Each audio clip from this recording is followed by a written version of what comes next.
You gotta feel that right in your chi.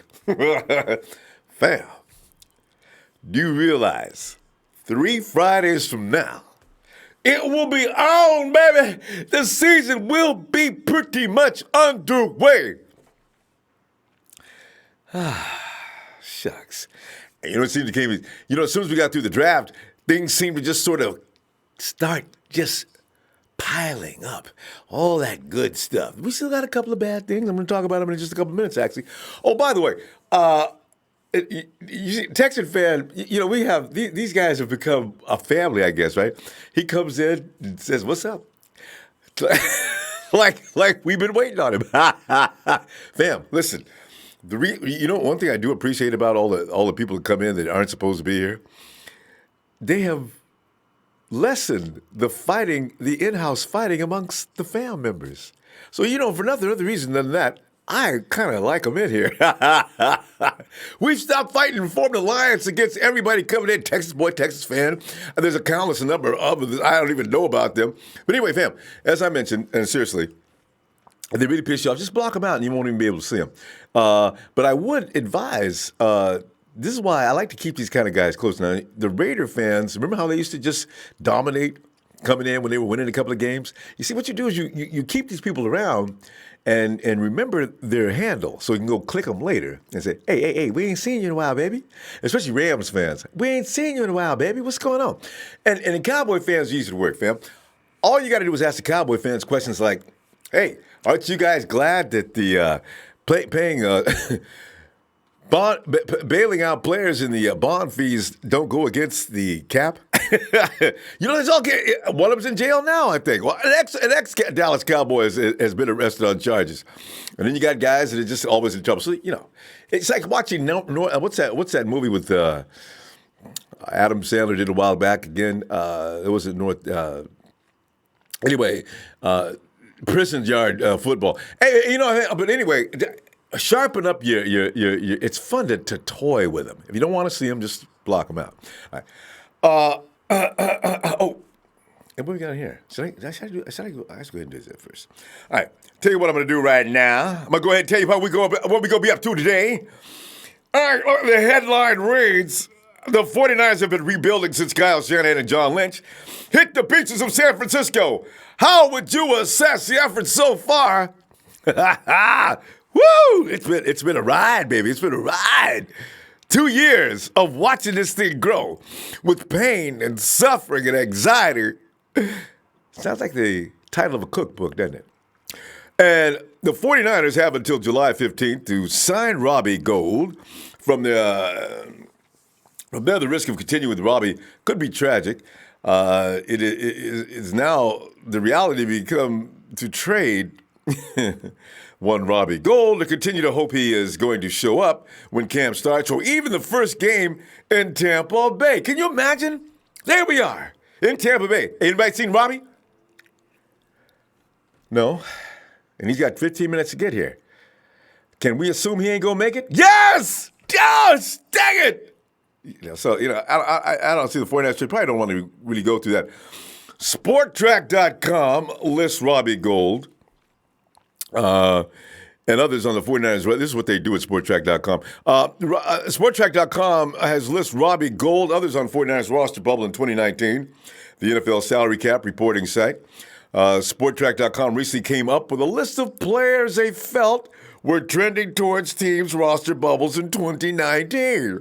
There were 5 for the 49ers, including one wayward Robbie Gould. So as you know, the 49ers placed franchise tag on Rob during the offseason, preventing him from hitting free agency and avoiding a likely reunion with his former team, the Chicago Bears. Robbie probably thinks they did that just to stop him from going to the Bears. He's twisted these days. I don't know what's going on with him. There could be something mentally. I mean, he could be clinically ill.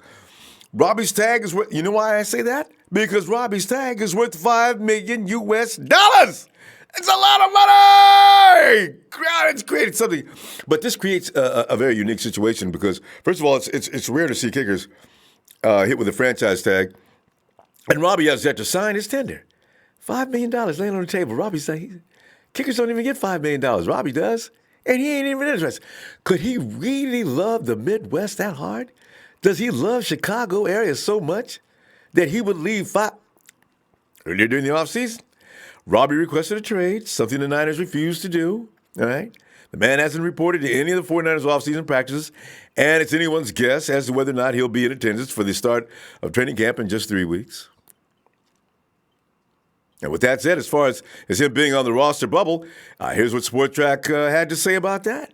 His Gould situation may not fit into the traditional definition of a roster bubble player, but Giannetti, and I guess that's the name of the writer, Giannetti seems to think his days with the 49ers are numbered.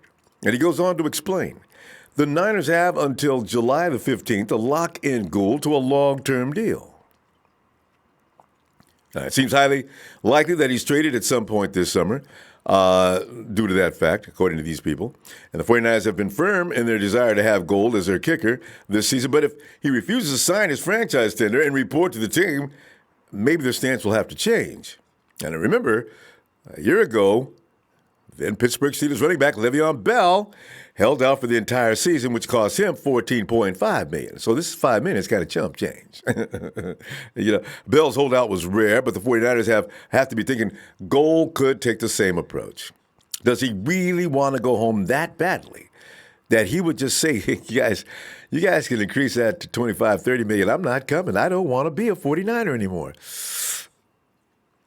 In addition to Robbie's SportTrack also tabbed defensive tackle Sheldon Day, safety Antoine Exum, wide receiver Jordan Matthews, surprisingly, and tight end Garrett Selleck is a bubble watch player as well.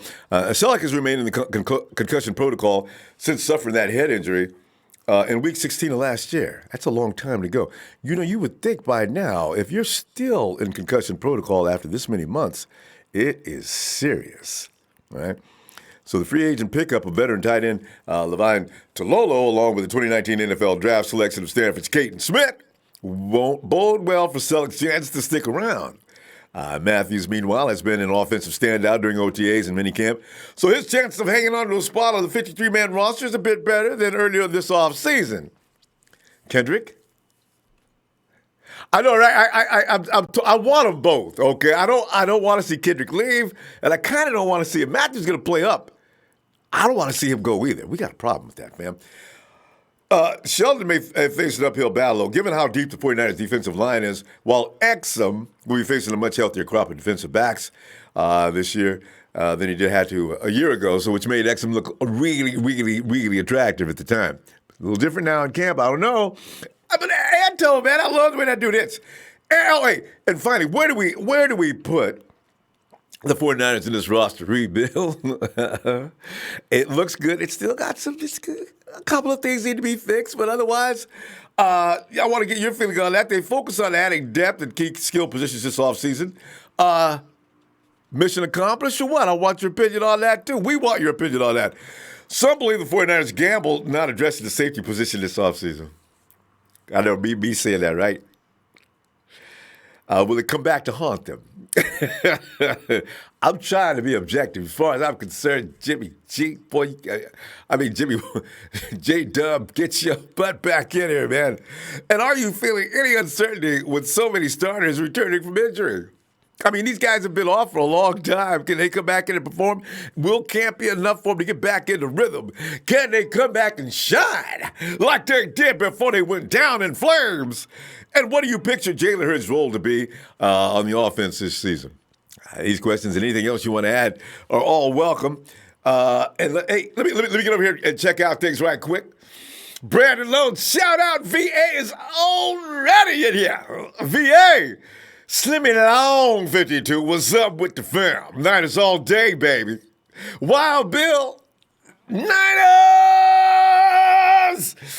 And Sid Cal, I can't wait for August preseason, I know. Hot! Terry Wolf from me and my son, Cade Niners from the 804. What's up, Terry? From the 804. Quentin Hunter, here's Quentin, man. Quentin Quentin, first of all, I did want to tell you, though, 17, it's only a 16-game season, but you know what? I like the spirit of these anyway, though. 17-0, Matt Brader through the hole, but Glitchy locking shit to the flow. Down the sideline for a score. With Jimmy G reigns, we roar. Killer one-handed for another score. Leave that ass sore. He didn't change his hair. 16-1, Niners number one. 16-1, Niners number one. See, he does have a set of 17-game season. I mean, he's talking about the first round of the playoffs. 16-1, Niners number one. Debo on the run. The defense ain't having fun. Dante Pettis for the bomb. Oh, shit, Marquise one-on-one. Nate Burleson says, damn, they won another one. 15-2, Jerry McKinnon is the truth. Matt Brader slips through on shit. The cheetah is on the loose. The defense is proof. Wrecking havoc to your crew. 14-3. 14-3, that's what it's going to be. Jimmy G says she likes the D. Did we mess up a word there? Or was... If that was intentional, that was brilliant. At least it says Jimmy D likes a double D. The Super Bowl is where we'll be. This time, just don't play with the lights. Just let us fight. 49ers unite. 13-4, we still beating that ass to the flow. Jimmy G took your girl, say no more. You know what I'm saying? Clavis Miller, I can't wait no longer. 10-6 or better. Let's get it. Clavis, I so agree. Kyle Baker, I want the 49ers to get rid of Robbie Gould. Just use a kicker from Utah. I don't know if he can kick field goals, man. We got another youngster. We'll see him in camp. If he performs, man, they're going to pull that table off the table to Robbie. Robbie, man, go ahead on, man. Rod Manning, what's up? What's up, Rod? Silvio Haim, shout out my bro, Jersey Joe. What's good, Rod Bo? Everybody's rhyming today, man. Travis Milott. Hey, Travis, there's a Travis Milott. We haven't seen Travis Milott in months. He says, I think if we did Chapter trade Robbie Gould and had no other choice, we would get possibly anywhere between a third and a fifth round pick. You know, Robbie is worth a third round pick. Nobody's going to give that up, I don't think, because that's just unorthodox for a kicker. But, if we can get it, go get it. Because what do we not have next year? We don't have a second round pick. Now, we're not going to get anybody to give us a second round pick for Rob. But what if we throw CJ? No. So don't throw CJ in there because say, listen, Niners, don't toy with us, okay? If you want to do a deal, let's do a deal. But don't give me CJ. Hey! It's Rico Suave. Party, boom. Party, pa. Party. Rico Suave. Rico! What's good, Ronbo? What's up, baby? Rico, man, I'm looking at this Robbie Gould situation. And Rico, Matt Bryant, I don't know what kind of condition he's in right now, but it's way too much stress to sit around and wait for Robbie to make a decision to come and play football for the 49ers. And with his attitude, I'm telling you, Rico, he may leave that $5 million on the table and say, 49ers, I told y'all I don't want to play with you no more. And if he does that, we ain't got a kicker for the first game. And we got a nervous kid out there that I'm sure they're going to bring him. They ain't going to cut him because they can't. He was only supposed to be there for the camp. And then, of course, how do you feel about the rebuild so far, Rico? Man, are you like satisfied with what they did? Because everybody hated on Lynch and Shanahan in the first year, or at the end of the first year, and the second year was a little bit strange because we picked up Solomon T. and people started thinking, wait, did we get Solomon T. the first year? Yeah, we got Solomon T. the first year. People got mad because Ruben got in trouble and all these things that happened last year. But it's been a crazy thing, man. What do you think about the rebuild so far? And Rico, man, hey, jump on in there, Rico. What's up, man? I think the rebuild is going pretty good so far. Definitely, 100%. It's going good. Like I said, with the with the injuries and stuff last year. They kind of fucked us up last year. This is the third year coming into it. So, everybody was talking about, oh, the third year into Kyle and you know, uh, general manager and shit like that. We're John gonna be Lynch. screwed and this and that. But yeah, John Lynch and shit. My bad. But yeah, man, I think we're looking pretty good. We're looking definitely pretty good, man. But about the Robbie Gould situation, like I'm gonna be honest, he's a good kicker. You can't take that Maybe the from him. best. He's oh my god, Yeah. yeah, he's one of the best. He's a good kicker, but we can't sit here and say, oh my God, if he don't stay, then we're screwed. Listen, with our defense doing good, lights out, and our offense coming back good, then we should be all right. Like my grandma, rest in peace, she can come in there and kick for us as long as our defense and offense is good. She can get the job done.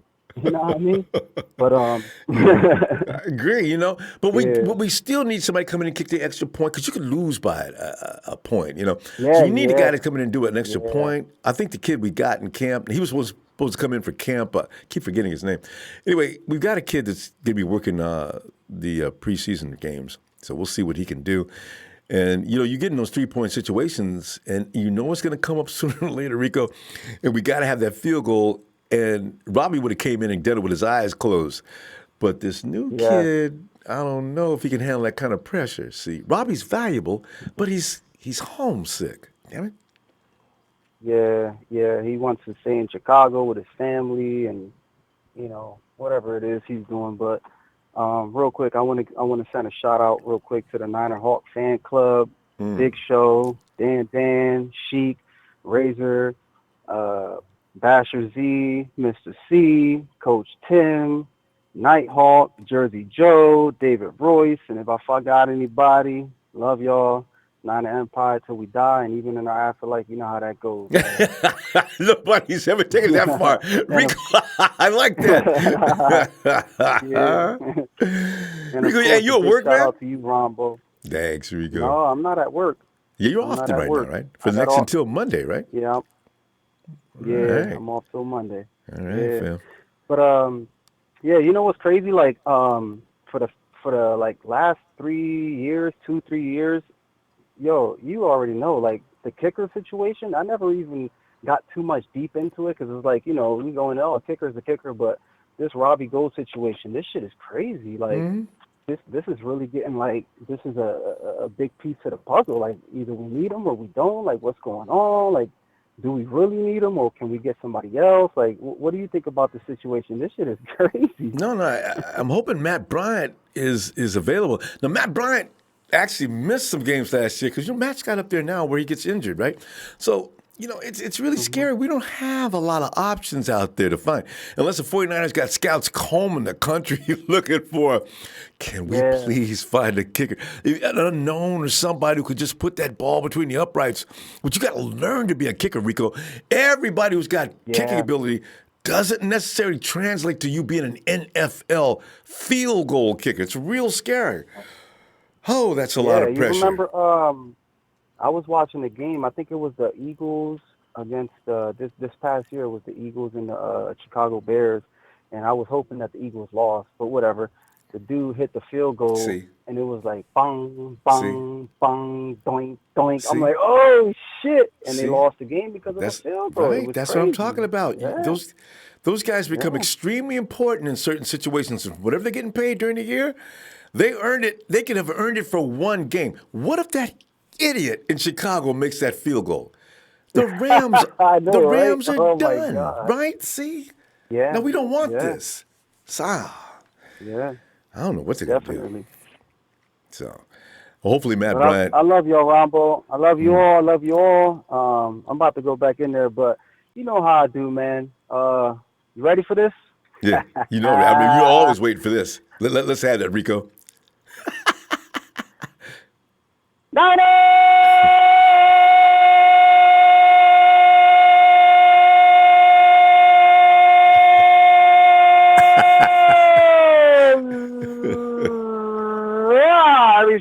Every other team get off our dick because we're gonna go fucking far this year. Get the fuck out of here. Niner Empire. You already know how we do. Let's get it. Rico's ready tonight. Rico, Hey, love you hey, back, Rom, family. like you said, Rombo. Like you said, Rombo. Only a true motherfucking faithful Niner fan could do that, man. Anybody You else, know, get the I'm fuck out of saying here. you got to build You up that already know, endurance. That takes a man. lot of training. Rico, hey, I'll see you Sunday. Since you're off Sunday, we'll see you Sunday. Yeah. All right, All right. fam. Much love. God bless you Hey, all, man. hey, thanks, All Rico. right. Have a good night. Hey, night Hawk fan club. You already know how we do. Let's get it. Oh man, I tell you, man, Robbie, man. But anyway, the rebuild and Jalen Hurd. I keep looking at Jalen Hurd. You know, they've already got a survey out now asking between which receivers or what receivers potentially can get you the 1,000 yards this year. You know. So, of course, they list Dante Pettis as like the number one candidate. You got Debo in there, and also Marquise Goodwin's in that mix, too. But which one of them's going to get 1,000 yards? Dante Pettis, I kind of like it, but you got to watch out for Marquise Goodwin because it seems like he's a man on a mission this year, and he could be a little sneaky up in there and getting on the field more than we would have thought this year due to the fact he has to be on the field because he's playing up to where he should. And then you got Debo. I think as a rookie, he might get somewhere between 7 and 8 or somewhere like that if he's stays healthy. But I don't see him eclipsing 1,000 in his first season. I hope I'm wrong. Actually, if he goes over 1,000 yards, yeah, let's go, Debo. Jake Cowan. Hey, Jake Cowan. Greetings from Canada. Hey, Jay. And you guys just had Canada Day here on July the 1st. Right? Happy Canada Day. Dude. Happy belated Canada Day. Jordan Kelly. What's up, Jordan? Empire Strikes Back 49. Sup, Empire faithful?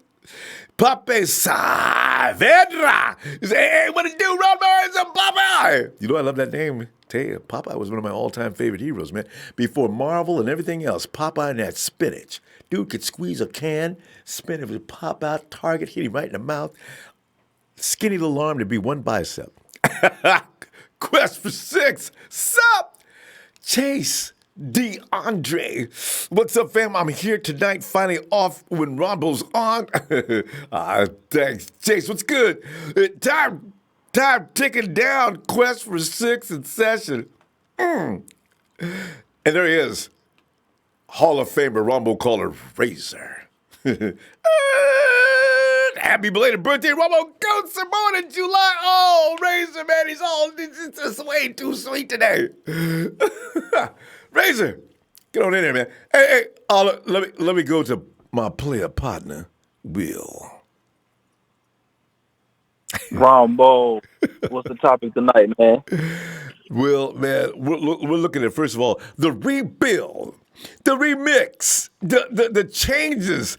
Are you satisfied with the rebuild? And Will, if you was going to put the rebuild on a scale from 1 to 10, where would you rate the efforts of John Lynch and Kyle Shanahan so far?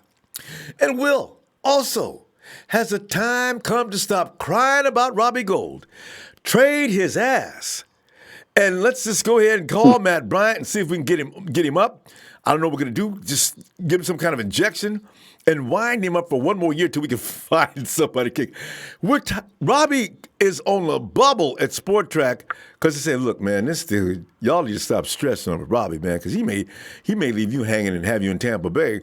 And who do we know can kick? And can you see Mitch Wich? They got Mitch Wich out there kicking field goals. Robbie Gould did not report as they trusted him to report to Tampa Bay for game 1. Robbie's at home. Oh, these are scary things. We could lose a game like that, fam. Damn, Robbie. Whoa. So that's what I'm saying, trade him. Don't wait. He's got till July 15th to sign an extended deal or come on in sometime soon and sign that tender. Or you can't play for nobody, Robbie. They'll probably leave that on the table, though. It's revenge at that point. But Will, go ahead, fam.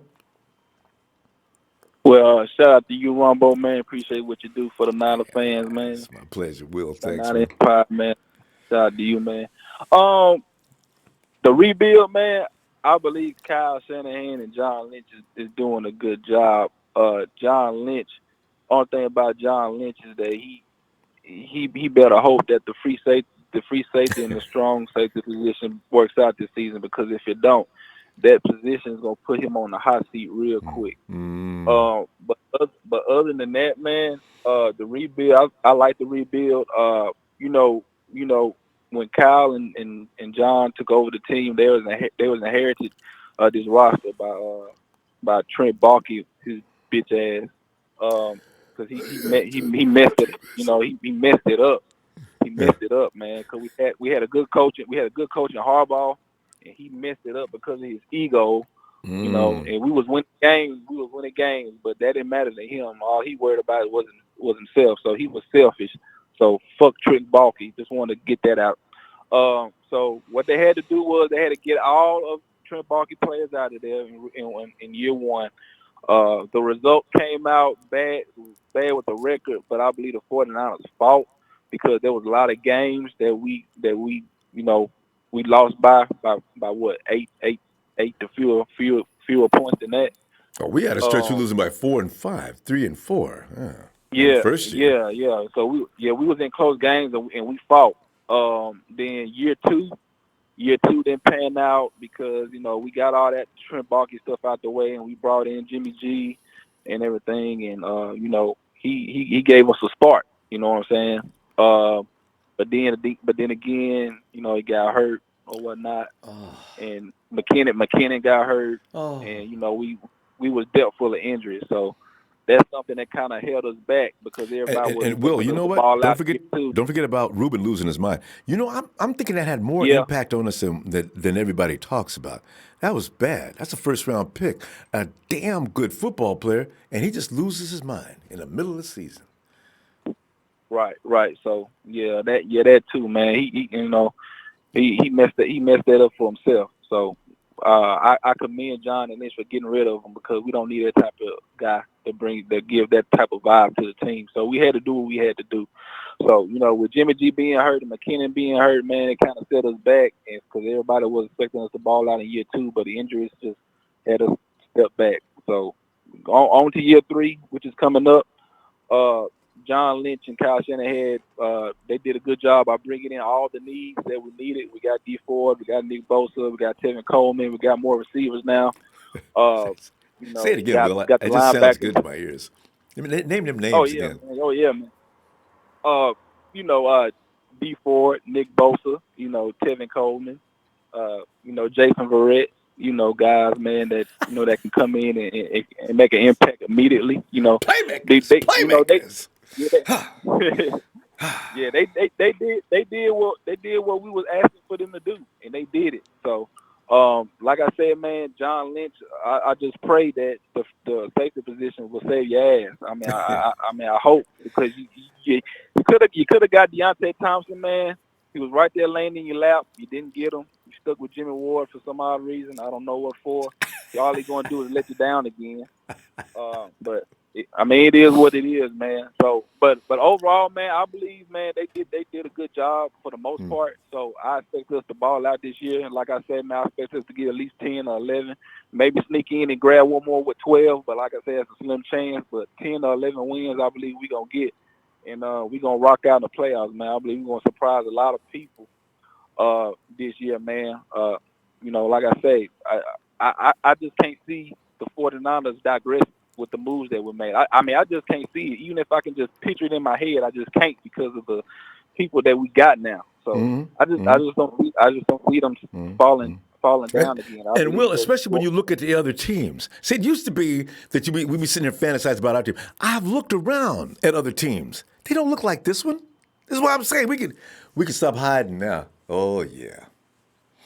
Yeah, man, and like I told you a couple last month, the 49ers is going to be a weird team, but it's in a good way because of the weapons that Kyle Shanahan got. Most teams in the NFL that's good only have 2 or 3 weapons, that they use. But 49ers, we got a lot of weapons Kyle Shanahan can use, a whole lot.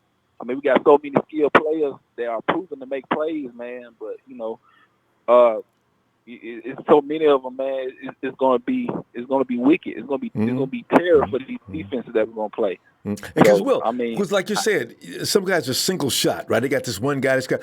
Kyle brings a shot-off shotgun.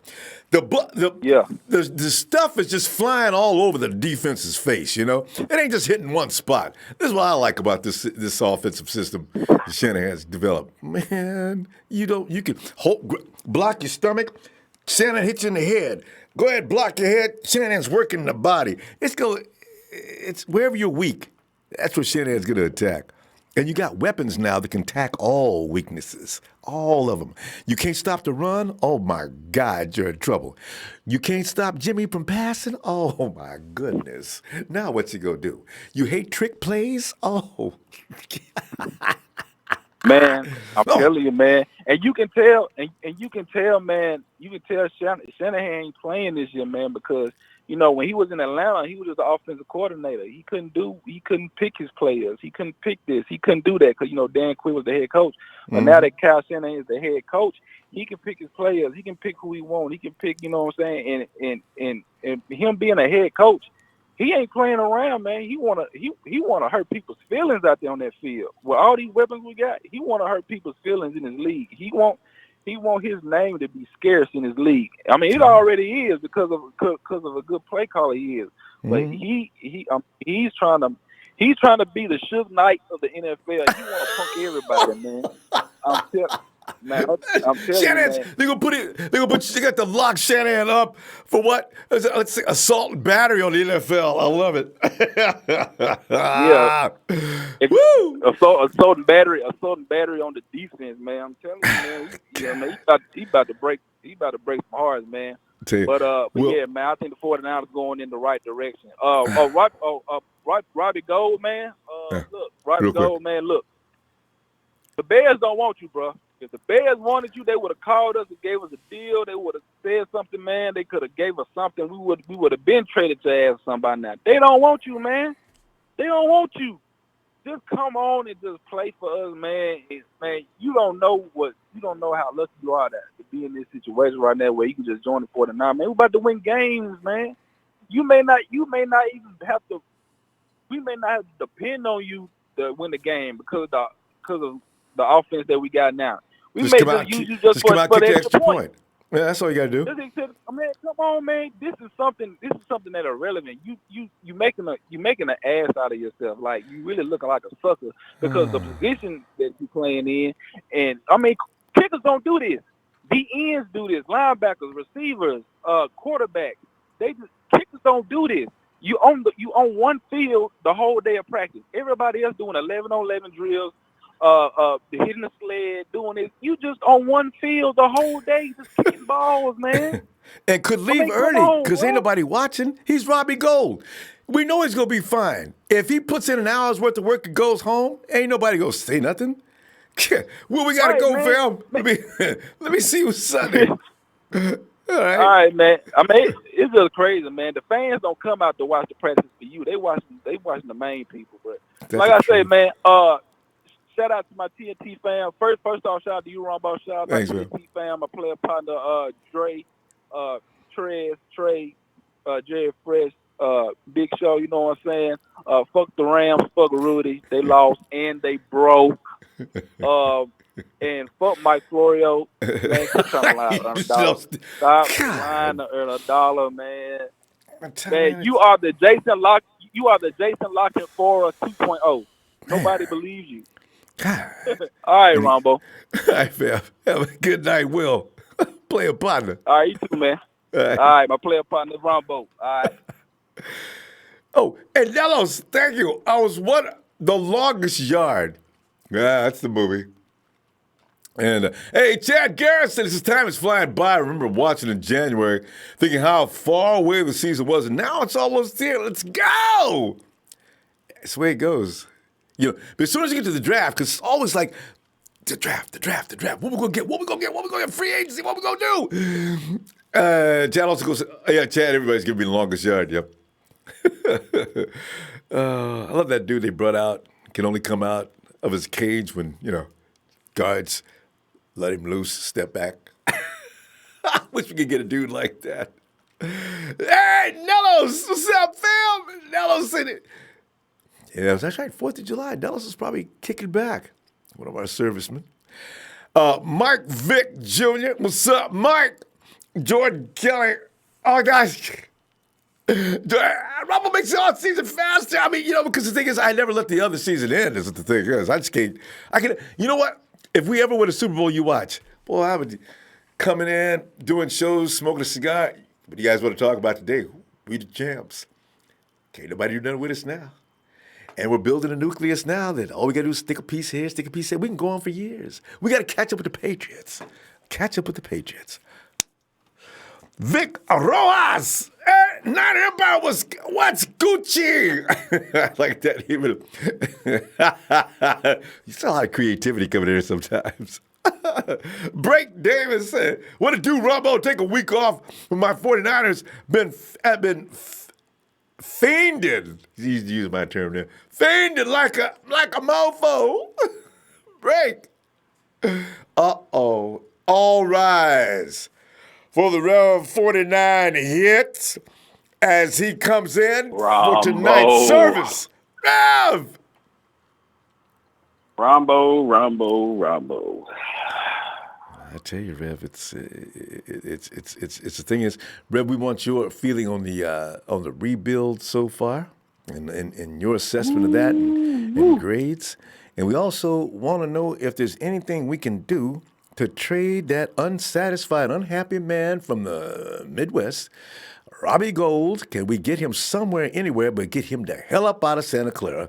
He's making everybody crazy, and if so, does anybody? Rev, can you kick? Yeah, actually I can, but I'm not going to. I can kick some ass. That's what I kick. Let me get a shout out. Let me get a shout out to my fam, the Red and Gold, 24/7, 365, 49er faithful, rep it loud, rep it hard. Well, got that out of the way. Let's get to the heart of the matter right now. The heart of the matter is that this team is ready, it's poised, and it's focused. I don't know how many times that I have to say it, other people have to say it. Shout out to my big bro, Will. Like, he always he give that real 100 dirty. I see, like, and I've been saying it for a minute, this is a 10-win team. I don't care what anybody says, really. This is a 10-win team. Hell, they are a 13-win team if capable and being healthy. Period. Do I think we can make the playoffs? Absolutely. NFC West right now, like I said, we ain't worried about the Cardinals. Our payback is coming to them. Seattle still finds a way to creep up. I'm still, Rams are Cinderellas. It is what it is. As long as we can split our series with the Rams and the Seahawks, come close enough time, I think we got a chance. But we're a 10-win team. We're focused. We don't care about all this BS, all this who says this, what analyst said that, and man, these boys is primed and ready. From every position, they are primed and ready. Unfortunately, we're gonna have to cut some people. A couple people. I'm gonna feel bad if we lose them. But I really think our receiving core is going to be Debo, Marquise. I'm definitely going with Kendrick Bourne. If Kendrick Bourne has a good preseason, I think he makes the roster. I really do. Jalen Hurd, he's going to show up, I believe. Dante Pettis, I really feel he's going to have one of those quiet sleeper seasons. You know what I mean? Like, he's going to get under the radar because everybody's so focused on Marquise's speed, but Dante is going to be right behind him, just eating it. Like I said, what was it, a couple weeks ago? We're a yak team. This is going to be a yak yardage team. Watch what I tell you. A yak yardage team. Defense, like I said, we about to smack some heads. That's what we do. We ready to smack heads. Defense win championships. I think John Lynch did a pretty good job in trying to build this defense. Like, all they got to do is just go out there and prove themselves and stay healthy. That's all we're asking. That's all we're praying for as 49er faithful. Just stay healthy. Come out. Let's get these W's. I don't care if we win by a field goal, touchdown, whatever. And as far as Robbie Gould, listen, my dude, like, stop this crybaby shit. Like, if Chicago wanted you, they would have made all the initiative to bring you back to Chicago. But apparently you trying to be on some, I want to be the highest paid field goal kicker in the NFL kind of thing. Dude, you get paid to kick field goals. Just come out, do the dang thing, help us get a ring, go about your business. That's really all I'm asking. I think all of us are asking. If you don't want to be with us, fine. Take your little funky ass on back to Chicago. We'll find somebody. That's how we feel. You know, that's how we say it in the South. Yeah. Take your funky ass on somewhere. So, you know, we ready. We ready. We ready. But we are ready. Like, we got haters. We got so many haters. It's not even funny. Like, that means you're doing good. But hey, exactly. Apparently, you paying more attention to us than anything else. Like I said, you keep adding logs to this fire. We love it. We love it. Because I'm ready for preseason week 1. I'm ready for week 1. Like, we ready, man. Ronbo, you already know. We ready. There's nothing else to really say. I'm saying we're primed. Listen to what the GOAT did. The man took a 3-13 team. The hype of the 81 Niners was unfreaking real. And look what this man did. Like, come on. Kyle Shanahan, I agree with Will. He about to cause assault and battery. It's going to be felony hit and runs. It's going to be, this man, he about business right now. Kyle Shanahan is about business, and he's about to show the league how dangerous he can be. So I'm ready for it. Hell, I need to find a jersey and put Kyle Shanahan's name on the back of it. Ooh, there's an idea. What number would That's you give? That's what I'm about to do. Yeah. You can actually hate that. But what number would you give Shanahan if you got a Shanahan customized jersey? Man, I'll probably go with Shanahan 49. Like, I might just fuck people's heads up this year with that. Oh. I just might do that. 49. I just might do that. Yeah. Shanahan 49. I just might do that. I like that. That's clever. I like that a lot. Shanahan 49. I think I'm gonna rock that this year. I'm gonna try. I'm gonna get it in red and white. Yeah. This year like I said, we primed and ready. But I ain't gonna hold you up. Shout out to everybody. Y'all know how we do. We 49er faithful. We rap it hard. We rap it good. And as always, close every time I speak. In order to beat a man, you got to beat the man. And damn it, the 49er, we are the men. My family, be safe, be cool, be blessed. Ronbo, thank you for the platform that you give us to speak on. We are 49ers, red and gold, rep it hardcore. Holla at your man, Red 4949. I'm on the gram, I'm on Twitter, the one lyrical poet. Yes, sir. So hit me up with the follow. You know what I'm saying? We want to keep it going. # Book a Champion. It's coming. So I'm going to leave it at that. Love y'all. Y'all be cool. Ronbo, I'll holler at you. Thanks, fam. Let's look for you Sunday. All right. For serious. Sunday service is always Revs. Rev gets down. You already know. You already know. Book of Champions come Sunday. Everybody get ready for it. All right, Rev. Have a great night, Ronbo. Peace. Yeah. Oh, man. All right. And so the time has come to bring in Brother James. James, get in here. Hey, what's up, Ronbo? All right, James. We're taking assessments of the rebuild. You know, I had forgotten all about the rebuild, and then I thought to myself, you know, somebody else is running. There's a couple of polls going on about. So, what do you think about the rebuild, and where are we at this point?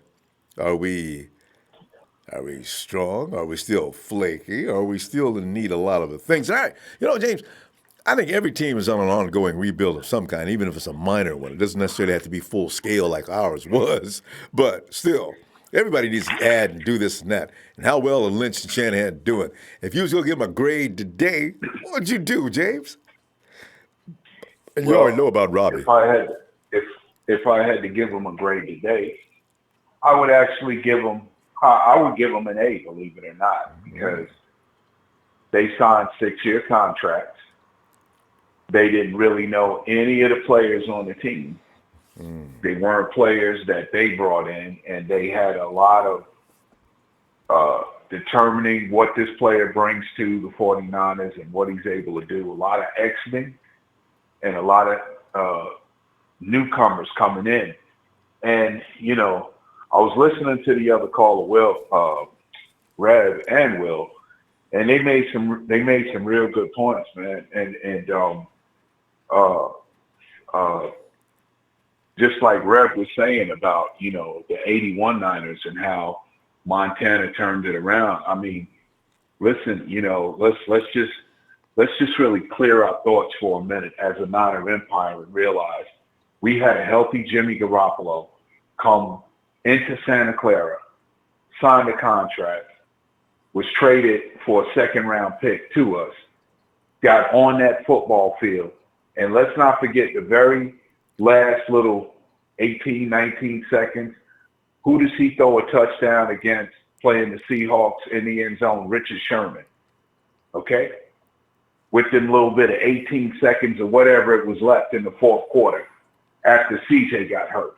But Jimmy Garoppolo played them next 5 games, and it was kind of like, it was almost like magical in a way.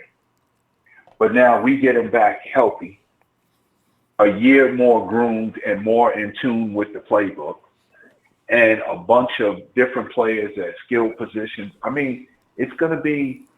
I'm telling you right now, Shanahan, okay, is putting together a team offensively that, I mean, his track record is he's an offensive guru. Look what he did when he was the offensive coordinator for the Falcons in that Super Bowl against the Patriots. He wasn't calling the defensive plays, but he was calling the offense. And they were literally walking away with the game. But then they had a breakdown in the offense and things went the other way. But now, this time around, I mean, with the players he's bringing in, multitude of running backs that will be pass catchers coming out the backfield, big H-back / tight end type of receiver running backs, as in a Jalen Hurd, almost receiver / fullback in a Deebo Samuels as aggressively as he plays. And this guy has got a gear or two to him when he runs, Deebo Samuels. Man, it's like playing a video game and you can go as fast as you want to because he just has a tendency to just, I mean, breakaway speed is talking about it in a very small way, the type of speed he has. Because when I watch him, he walks away from players, man. But at the same time, like I said, you know, I really think this year we are going to do things statistically from an offensive standpoint that's going to, it's basically not going to be heard of that a team could go in a game and probably put up close to 300 yards of rushing or multiple running backs that may have 200 and something yards of receiving in a game, as well as running balls out the backfield. And it's just going to be amazing. And so, James, you know, I'm looking. One question on that, James. What are you an average do you see Jimmy G passing for potentially? Because from what you just said, I just added up a lot of yards. I can tell you this much. I believe it that with the offense that Shanahan has put together, I could see us probably in the first half with Garoppolo already averaging like at least 225 yards of passing. I would say probably averaging in that first half a minimum of 2 TDs in that first half and putting up well over 200 and something yards passing in that first half. Because of, I mean, it's just, it's hard to, we got the yak boys out there, so he ain't got to throw it far. Of course. Yeah, that's a good point. And being totally realistic, The West Coast offense is predicated off of that. Oh, yeah, that that's yak true. play. Yep. Short intermediate passes right across the middle, because a person that's running in speed, if you hit them with the right angle of the ball, they could amass probably 30 yards a play or Plenty of better. real estate. Exactly. Especially You know, the time is but right. I tell you one thing, though. I'm really believing.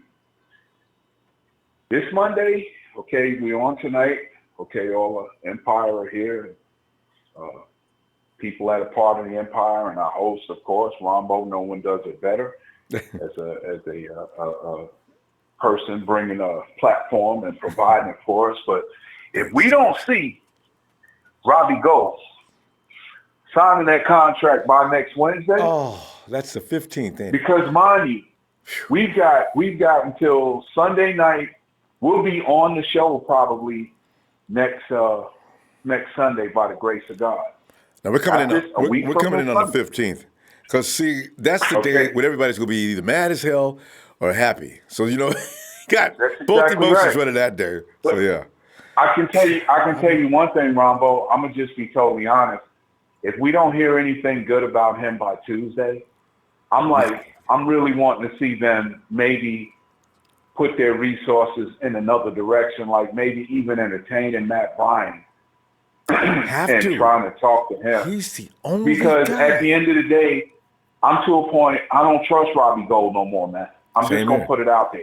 Yeah. He's the greatest kicker. He's not the greatest kicker, but he's a great kicker. But But all of there's a sudden, he lot of wants to be a great kickers. homebody. Dang, Robbie. yeah, and this is the thing. The Bears don't even want him. They cut him. Or else they'd have made a play, They're not right? communicating. They're not communicating with him. They're bringing in other punters left and other kickers left and right. The 49ers. You know what, All though? That kind of franchise kickers. I tag, mean- I keep wondering why they don't call the 49ers and say, listen, guys, we're ready to take Robbie off your hands. Now, what's going to be enough Mm-hmm. for you to send Robbie back here? And then the 49ers probably give him too big of a ticket. James, Well, you know I can what? tell you. We got to talk about this Sunday some more because I'm sure, like you say, it ain't going to go away. So, Oh yeah, man. Oh yeah, we got a week from our Sunday edition, which is a little less than 40 something hours away, maybe 43 and a half hours away. Okay. I mean about 40 some odd hours away from being Sunday. yes. But we got a week to count down, but I'm getting annoyed by it. I don't know what we've done to him. What have we done to him? He's a kicker. He's not a quarterback. He's not a center. He's not a lineman. He's a kicker. Okay? A kicker. But a kicker that, you know, I just really right now I'm wanting to say, well, maybe, hopefully today I'll look up and hear breaking news. Robbie Gould has signed his franchise tenure, and we can go ahead on. Do we need this at this point? Putting together a team like this, and is the kicker's holding out? You offer him more money than any other kicker in the league? You know, you never need that, James, but we got to pull up, fam. It's getting late. I'm going to see if we get some more folks in. But Don't, Rombo, I love you, man. I love what you do, and I'm going to end it with James. Niner Empire, Niner for life. But please don't send me no navigation text telling me Robbie Gould somewhere downtown Newark, okay? yeah. To play for Please the don't do Jets. that, Rombo. That's closer Ronbo. to Chicago, though, ain't it? Oh. Please don't do that. Don't tell me that. I mean, even right about now, because I would be down there and I'd probably be on the news. This is stupid, man. This is really stupid, but it is what it is, man. Yeah. All right, James. Yeah. All right. Have a great evening. Niner Empire, Niner for life. Look for you Sunday. Thank you. Thanks, Have a good James. evening. Bye. Yeah, well, we got a lot of problems here. But, you know, we got a lot of good things with that rebuild, you know, because when you look at who they've drafted, I don't know if Trent ever came up with can we look back on 2 years and see? You look at Dante. You look at even Matt Breda, undrafted free agents. Did we ever get any undrafted free agents with Trent? Heck, we didn't even get any good. We got a couple of good picks. But we have to give Trent credit for one of the best linemen in the league. So, you know what? We can only say so much about Trent, actually, because DeForest Buckner was a good pick. It was a no-brainer, but a dang good pick. And Eric Armstead could prove that he's He's solid this year, too. So you got two guys out of it. And I know J-Dub is making everybody mad, but I still got faith in him. Michael McGlinchey with this regime. Also, Fred Warner. These are solid picks. Reuben Foster was. That's not anybody's fault but Reuben's. But hey, Paul Salvi, hey, love your energy, Ronbo. Can't wait for the season to start, Paul. It's all about the red and gold juice. Gotta drink it. Makes you feel good. Chase DeAndre. Damn, we got a nice team on paper. Please prove it on the field. But this is a good thing about having a good coach. When you got a coach like Kyle Shanahan, that which is what it should be will probably be. Sir Garcia, what's up? Jay Callen, $5 million to kick a pigskin. And then go sit down. Yeah, go sit down, relax. If you got your phone with you, Robbie, you can use your phone. If you like to play games, whatever in between, we'll call you when we need you. There's no stress in that job, Robbie. $5 million. You know how many people wish they could be you? And Empire Strikes Back. Robbie acted a diva. If we wanted a diva, we would have got a big-name wide receiver. Or hired Mariah Carey to be our kicker. Or even Jimmy D's little girlfriend. You knew that was coming out. I said Jimmy D's little girlfriend. There's nothing little about that girl. Oh, my goodness. Custom made. Never mind. Jermel Fagan says it's time to release the hounds on these haters. Nate is the first one. Biatch! Niners, Robbie, get your ish together. Well said. Hey, it's Lee. Lee. Lee. Yo, what up, Ronbo? Hey, Lee. Oh, good to hear from you. Been kicking back, relaxing, and having a normal life like people should do in the off season. Yeah, that's about Ronbo. Yeah, when it's the season, just it's not summer. It's winter over here now. I know you guys got your summer, so yeah, now it's getting closer to football season. It's so, yeah, cold. Can't wait. Where you are, yeah. In fact, yeah, Lee, how cold is it? Winter. Does it get really cold in New Zealand, or does it? What is it like? Nah, we think it's cold, but it doesn't get that cold, Ronbo. Not sure. Like we don't get like snow or anything unless you live like close to mountains. It's pretty good, to be honest. We have like a mild sort of winter, something like California, probably. Yeah. All right. But no, it's all good. Can't wait for the season. I was talking to someone the other day about Robbie Gould, and we were talking about like I compared them to teams that in a similar situation that have had rebuilds, and we didn't really get to see our team because we were playing all our backups last year with all the injuries. So this year will tell us a lot of how good our rebuild actually is, because when you compare it on paper to the team that we had when they came in, our team looks so much better than back when we had Hoyer, and we didn't have a defensive line. We just had Buckner. We got heaps of new wide receivers and young guys. Yeah. And that front seven looks so much better now, everyone. Oh God, yes, so much better. There's still like a few holes. Like I still worry about obviously their interior line. I'm not sure how Richburg and them are going to perform there. Offensive or defense? That offensive line, that interior, that's sort of the two big holes to me, is that, and that who's going to step up in the secondary, which corner and which safety, I think, free safety. So that'll be, I think, strong safety we're okay with Harrison Tart, because they're similar. I think one of them will step up. It's just those two holes. But overall, if you compare our roster compared to 2017 to now, we're so much better on paper. So it's a good time to be a Niner fan. We should be excited. I think that game, I think it's week 4 when we play the Browns. Yeah. There's the litmus test early in the season. Whoa. That's the test. Yeah, that's a perfect test to see how good we're going to rebuild, because their GM came in, I think, the same year as ours, John Dorsey, and he's made a lot of moves, Ronbo, on paper, and he's built that team up. But until we play them and they go out on the field and perform, that's going to show you who's better. But Lee, I just want to add one thing about that game against Cleveland. Do you know how fired up the 49ers going to be for that game? Verrett and Sherman, they've got to be licking at their chops on this one, man, because That's a game that they are actually, that's why they're here. That's why the 49ers brought them in. You guys are those seasoned vets. They're going to be back there to shut down any attempt for Baker Mayfield to build his reputation in Santa Clara. This is going to be something special, that game. Oh, man. Talk about the marquee matchup of the early season. That's it right there. Yeah, because a lot of people expect us to win those first two away games. Then we come back, I think it's the Steelers and the Browns. And I can't wait to that Browns game. I think that's going to be a great game to, test out where we are. They got that rookie, Baker Mayfield as a rookie, last year. But, they're talking him up as he's the next great thing. And, he's got a lot of weapons around him. But like you said, we got Barrett and Sherman in the backfield. And I can't wait to see D Ford and Bosa together. The Bucking in the middle. Baker, it's going to be Baker crazy. can't wait So hopefully they can get to Baker. Hopefully Run, Baker Baker! gets baked, Ronbo. Run! It's going to be funny. God, it is going to be funny. But that's what And he can't run forward. Quarterbacks too.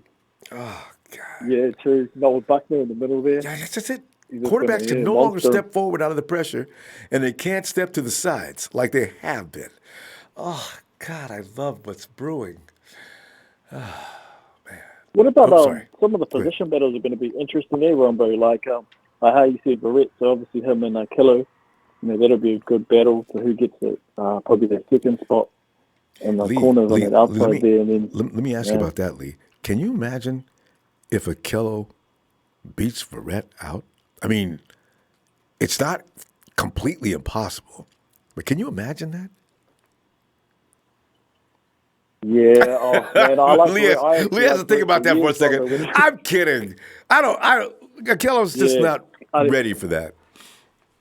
Not this guy. But that's the thing with Verrett. Like he's only a little guy, but he can play outside all the slots. So even if Akello does show some promise, they could always move into the slot. But I mean, I'm talking about Verrett moving to slot. So it gives us options. As long as the key thing is just staying healthy, Ronbo. You got K'Wan Williams in the slot. Do you know he actually does a good job and is ranked pretty kind of high in the NFL as far as slot coverage? Of course, you never pay any attention to what he's doing because there's not a lot of activity. Teams are going deep on us so much that they didn't really go for the story. He'll get work this year, though. Oh, they have to. Yeah, well, that's the thing. And obviously, you've also got with other battles, you've got all those wide receivers. You've got Debo, Pettis, Goodwin. You've got Trent Taylor, and them all battling to, get in the team. We've got so many receivers now. So it's going to be interesting to see who wins that battle. And then also, they've got the safeties. The safeties will go at it. So do you think Lee, how are you going to use Jalen Ford? Safety position battle, Ronbo. Say it. Hurd? Yeah. Hey, then, how are you going to use Jalen Hurd in this offense? See, because this is the guy that can do it all. I am wondering, Kyle must have something special planned for him. Can't imagine what, though. Yeah, well, he's like your joker, because, he played running back. He can play receiver. He's got the size to be a tight end. Another YAC. He's part of the YAC team. We got 3 yaks that we know of, and there may be another. And actually, people don't know it because I read a stat recently. Do you know Matt Breida picked up a lot of yards after initial contact? I didn't even realize. Yeah, well, that's the thing too, Ronbo. Like that's the other position I forgot about was the running back. With Coleman, Breida, and you also got most to come back, but you got McKinnon as well. There's 4 guys that have proven to be running backs, and like a lot of people say McKinnon's a better catcher out of the backfield. But then, it's Coleman showing he can do a bit of both. Even Breida showing he can do a bit of both. So that's going to be interesting. Especially in that zone blocking scheme. But we're going to ask about free safety because I love that question. Are we going to say? The free safety? Yeah. Man, I wanted a free safety all offseason, I know. Oh, man. Everybody did. did. With the start with the free safety. But that's a good battle too, Ronbo. You got I know. Colbert. You got Reed. Oh, that's what I want. I want Tavarius more, Ronbo. I want him to get a crack. I heard he's actually getting an opportunity now because, Tavarius. Because he was, when I watch his film, he's got great tackling technique. He can hit. Colbert was, and he's also a ball hawk, Ronbo. He led his team in intercepts 2 years in a row in college, and he didn't even start one game one of those years. one year he was just playing off the bench. And his speed is unreal. So he can Yeah, make up great for any speed, potential length. mistakes pretty much too. So we'll see. We'll see, Lee. Lee, Yeah, we I'm gotta hoping go. he wins that 360 battle. Well, I tell you, we're Thanks, gonna find Ronbo. out soon. We're gonna Shout out find to out the soon. night, Empire. Lee, Yeah, thanks great everyone. to hear from you, Lee. Ronbo. All right. See you Sunday if you get some time. Victor Rojas. I hope Jimmy Ward comes back and balls out. You and me, fam. Celestial Scripture, rebuild is done. Now have a look at what you have against proper competition and address needs accordingly. See, that's absolutely right. Trade Gould. Don't let him walk without getting anything in return. Would Robbie be willing to take a year off? Because I think the 49ers aren't going to franchise him 2 years in a row. That's just a waste of time and money. Actually, you don't have to pay him. Ooh, fam. If Robbie, I think they have until week 8 on the franchise tag, and they get the entire amount of money. Would Robbie be that evil? I mean, we needed him for 8 weeks. All of a sudden, I'm here, coach. What? I'm here to play. I'm ready to go. It's 8 weeks, Rob. You waited 8 weeks to come in here just so you can get your money? Hit him in that face. You know, cow. Oh, God. ATM Stacks. 804 in the house. 804. We got an 804. Jeff Tans 13-3 because of a healthy Jimmy G. That has a nice rhyme to it. Rene Cruz. Nick Bosa is going to kick ass. Jordan Kelly, this is my favorite live stream. I love coming in here and watching. Jordan, delighted to have you. Oh, man. Hey, let's go. Let's go down Texas way. 903 Longview. What's up? Hey, Ronbo. Yeah. What is your name? I'm gonna pick a line out of a commercial, Okay. and it's gonna go like this: it's Bill. Rebuild. Who said rebuild? Dude, we are going to be a sleeper team. Okay. I mean, let's put it like this: they have us picked as a sleeper team. We're gonna surprise a lot of people. And one thing I didn't say that I wanted to say before that I read a while back, we just don't got Kyle Shanahan. We also got Mike Shanahan working with Kyle Shanahan. You didn't know that. No, we didn't. But Actually, he was that's hanging out with Jimmy G a couple of months ago. Yeah. Yeah. Before that, he was also working with his dad. He talked a lot with his dad, Mike. Do you know who Mike Shanahan is? He was the coach from the Denver Broncos in the 99, 98, 2000 era. And won his own Super Bowls and also helped engineer the 49ers offense even before he went to Denver. And he still helps by telling his son what to do. So, and everything's being kept quiet. And I'm going to tell you something. I remember back in 2011, 2012, when things were quiet in July, what happened? Yes. The Harbaugh era was underway. Boom! And it was, boom, we came out of nowhere. And you know what? Again, it's quiet. People need to get nervous. People need to get scared. People need to start fearing what's coming. And they talk jokes about us, and they have no clue. Right now, they're talking all this smack. But we need to actually start coming out with handkerchiefs and Kleenexes because they're going to start crying. They're talking smack, and they're going to start throwing the tears out. And they're going to start being mad. See, right now, Dallas is picked to win. Everybody thinks Dallas is going to go somewhere.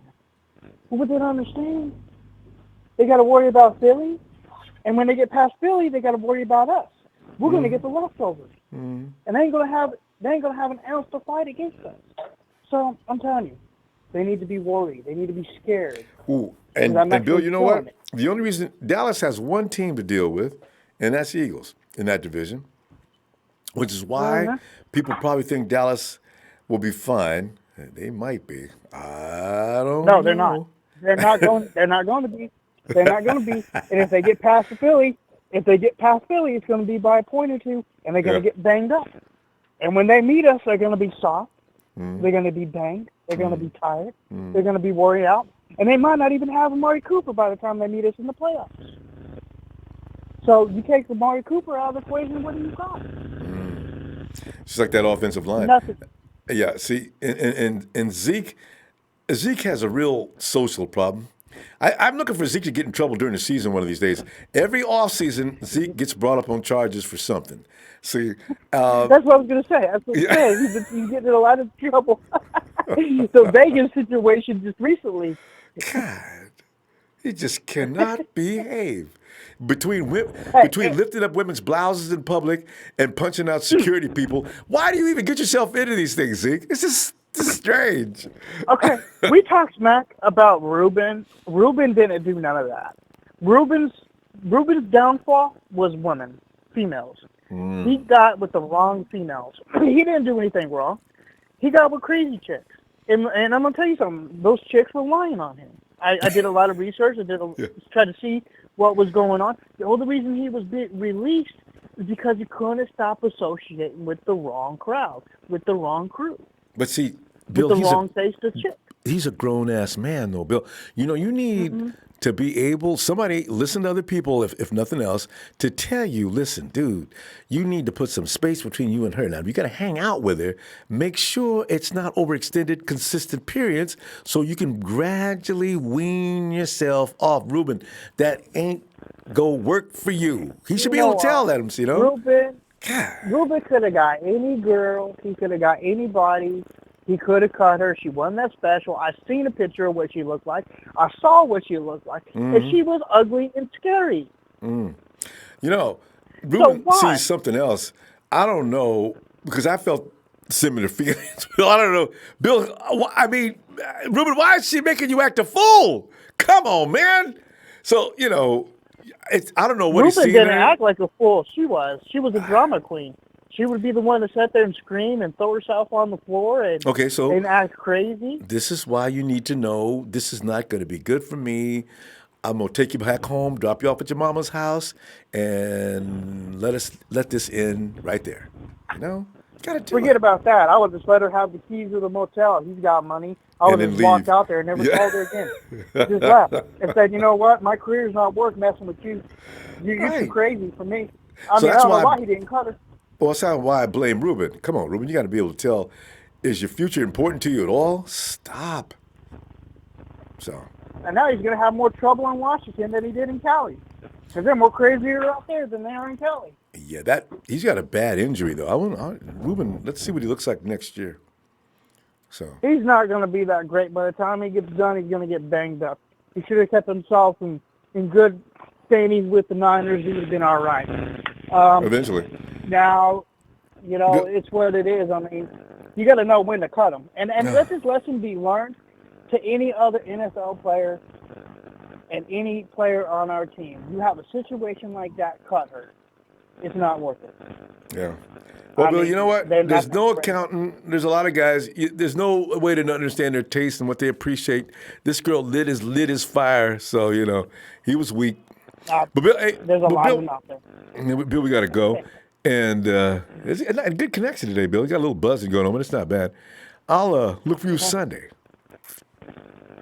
All right. Well, I want to be doing some looking, but I'm going to tell you it's kind of quiet. You know, last time the Niners were quiet, we made noise. One more thing. I'm going to put this address before I go.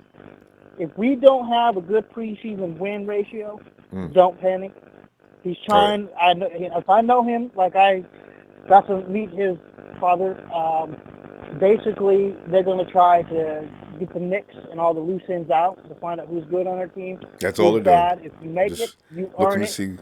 I don't care about the wins. I don't care about the losses in the preseason. I just want them to fix everything so when day one comes, it's a W.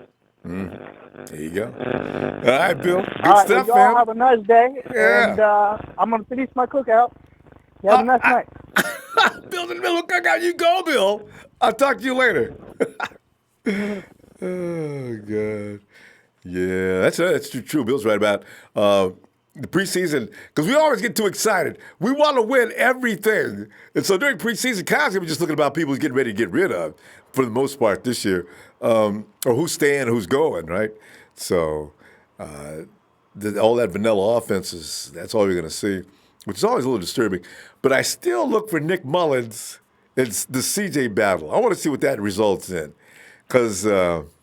Nick I kind of feel he's going to bury CJ this year. Or could be close. Maybe CJ jumps out of a bag this year.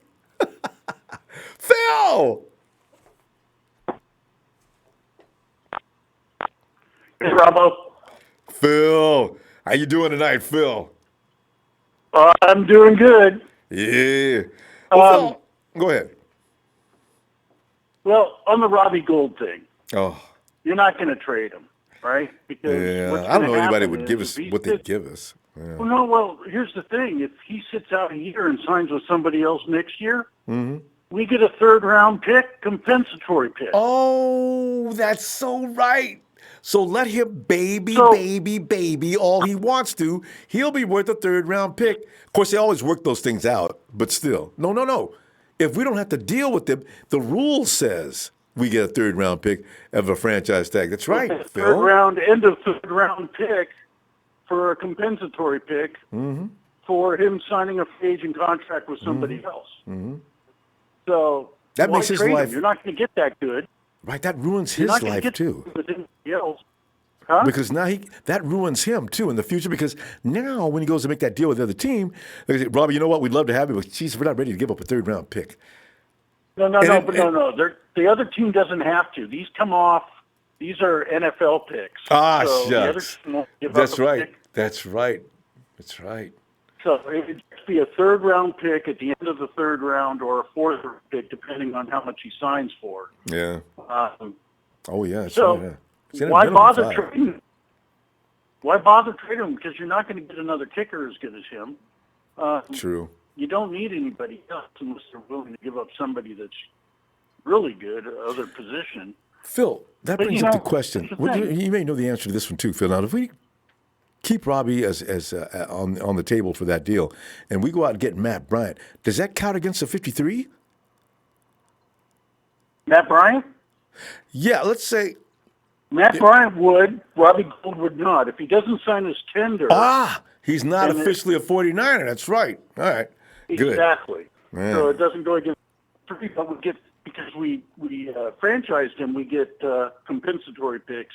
Now, if he comes back in week 8 in order to get paid, like I got a feeling Robbie might pull that. I don't think he can. I think he has to sign his tender fairly soon. Bell didn't. I don't think Bell did, and he didn't come back at all that soon. But they said if he came back in a certain week, he can still collect the entire tag. So I was thinking, what? Well, no, he gets. I mean, if you don't sign your tender by before training camp, you start getting fines. Oh yeah. So that comes off. And they subtract that anyway. Yeah. All right. Yes. That's right. So he doesn't get full salary if he comes back. He starts getting fines starting from the 26th of this month. That's right. Honestly, I don't think he's going to miss any finable games. He's just not. Yeah. He's not that stupid. Wouldn't make any sense. No. And if he sits out the whole year, then that decreases his value. He's not going to get as big a salary. So I think he's just, he's just holding out as long as he can without fines in order to stay with his family. Yeah. Fine. But Phil, I think he's going to show. You touch upon something else, too. If he's going to sit out a whole year, and next year, what if there's nothing left but an East Coast or a West Coast team that's interested in him? Well, now he wasted a whole year, and the best he's going to be able to do, he's still not near Chicago. And the Bears, maybe they've moved on, they got a kicker. So he's really running a risk here. No, I don't think he will. Honestly, it just doesn't make sense. It doesn't make sense. But if he's going to sit out, you're going to get a compensatory pick. And we need better than probably what you'd ever get in a trade. That's right. And you lost $5 million. Yeah. That makes no sense at all, does it? No. And as far as John Lynch goes, I think he did the best job of any GM in the offseason. Yeah. Well, That's almost every need except for safety. And I think if he signed Earl Thomas, it would have put us in a cap hole yeah. that we might not have been able to get out of. So he's taken the risk with J-Dub and Jakarski and those gang in order to be able to keep DeForest Buckner and keep some other players on the roster. Because you got George Kittle. They're going to want to sign him early if they can. You got Buckley to probably pick up his 5th year, like you're saying. They're gonna drag out, but you need to accumulate some funding between now and those contracts. You don't want to be sitting there crying about we can't pay him. So if you signed Earl would have been a big for that. So I just don't think it was a calculated risk that the Niners took. And if Jason Verrett pans out, right, and if Quan Alexander pans out, oh bingo, it was a hell of an off year. Big it was risk. A hell of an off. Yeah, but big dividends. Well, that's high risk. I mean, huge return. It was not very much of a financial risk, and I thought Lynch did pretty well. Filling the holes. Yeah, especially with potentially good players. And Quan's already feeling great, from what I understand. You've already seen a clip of Verrett, so they look healthy now. Can they sustain that physicality between now and the season start and all during the season is what we're talking about. Fred Warner in the middle and Quan moving to the will not the mic, but the Mike. Well, I'm sorry. Warner's going to be the Mike. Mike, Will, Sam, Will. Yeah, right. So, yeah. I think Quan's going to be the Will. It's not going to take his toll on his body. He'll be able to blitz more. That's where you want to put him too. That's it. Ah, yes. And then he'll be right behind Ford and Forrest. And what's going to happen is, the linemen are going to be so worried about D. Ford and DeForest Buckner on that side, and Quan's going to have free pass. See, that's the advantage of having that kind of guy and his experience. You're absolutely right, Phil. Put him at the will. Because Warner already has demonstrated he can handle the mic. Plus, Warner's bigger. Yeah. Warner's bigger. I want him in coverage. He's a little bit bigger. And he can take the pounding better and he's proved he can take the pounding at the mic. Yeah. So, but either way, we've got speed at the linebacker, which is crucial in the NFL these days. Yeah. They can cover. They gotta can cover, blitz, because, Phil, that's all they're going to be able to do against the 49ers. If you're going to sit back and wait for a deep pattern to form, you will be killed as a quarterback against this particular 49er defensive line. So they're going to be throwing a lot of crossing patterns on us, a lot of short routes. So you're right. We need quick coverage in the middle. And that's why I like K1 plus the in running there. Quarterbacks. Yeah. Running those guys down. Oh. But, and then Drake Greenlaw, I'm really interested in watching him in preseason. I know, right? And Malcolm Smith is, too. Malcolm's probably talking to him every day. Malcolm Smith, who? We've got a bonus there because Drake can run faster and he can cover better than Malcolm. And Malcolm has no coverage skills. So that's what I'm thinking. I just think that as far as Robbie goes, I think he's going to show. I'm almost 99% sure of that. Well, yeah, I feel better, Phil, just from you saying that. You just get the compensatory pick and hope Brown can kick his way through the season. And then next year, there's a lot of kickers going free agent. So a lot of kickers? Phil, a lot of kickers. Give me a couple of names that's coming out next year then. Zerline for the Rams is a free agent. Is Zerline done in Los Angeles next year? They'll re-sign him now. Yeah, but they're going to have to pay him or what their cap situation. I forgot the Rams don't have any money. You're right. Zerline's injury prone a lot too, though. As a kicker, that's kind of scary. Not only that, if Robbie doesn't sign his tender, that's $5 million more on our cap space for next year. So yes, there's no dead money involved in that. The more you look at it, I don't know how this kid. His last name is Brown. What's his first name? I forget. Yeah, he's. I can't wait to see what he looks like in preseason. How can he kick? So. Well, he never kicked in the NFL game, but he did. He has tried out for some teams, but some teams that already had established kickers. So, And, maybe by the way, his name out. is Jonathan Brown. Jonathan Brown, that's right. Yeah. Well, we'll see. Well, But Phil, we only need him to kick extra points. well, hopefully, but those situations always come up during the season at some time. I know. 49ers have gotten I've seen themselves in the little- field goal range. Right about now, they probably wish that Robbie Gould would have shown up. But Jonathan Brown's out trotting on the field. He needs 41 yards. Can he get it done? And we'll it's see. up. And he's gonna be kicking hey, in preseason. I know that. he did it! So Jonathan Brown has won his first clutch game. Oh, God, can we please get this? Oh, dude. All right, Phil. all right, Okay. man. We'll see you Sunday. All right, be looking for you, too. All right. Night, Phil. Okay. Later. Bye. Man, it's a lot to ask of Jonathan Brown, though. A 41-yard field goal and pressure situation. What if we're on the road and hostile fans are yelling obscenities and talking about his mom? You got to shut a lot out when you're a kicker, That's really scary. Hey, Demetrius! Ronbo, what's going on, bro? I sit here and work myself into a worrisome phone. Demetrius, in a perfect world, Robbie's already signed, and the only problem we'd have is everybody's worried about my boy J-Dub. Okay, I can handle that. No problem. I believe Dub's going to be fine. Our interior offensive line, there may be an issue, a little bit of one. We do know that our center, Weston Richburg, is kind of tender, and Jimmy needs protection in that area. And we also know Mike Person is probably not the best guy to put at guard, but can Joshua Garnett please stand up? And I think he is, Rombo. Ah. I think he's going to have a breakout year this year. Yeah, because he proved himself to me last year, man. He played pretty good ball last year. I thought so. So I agree. I think he's going to have a prove a year, too. I think he got a lot to prove. I think all these guys on this prove a year, they're going to prove it, and so they can get that money. So we'll see.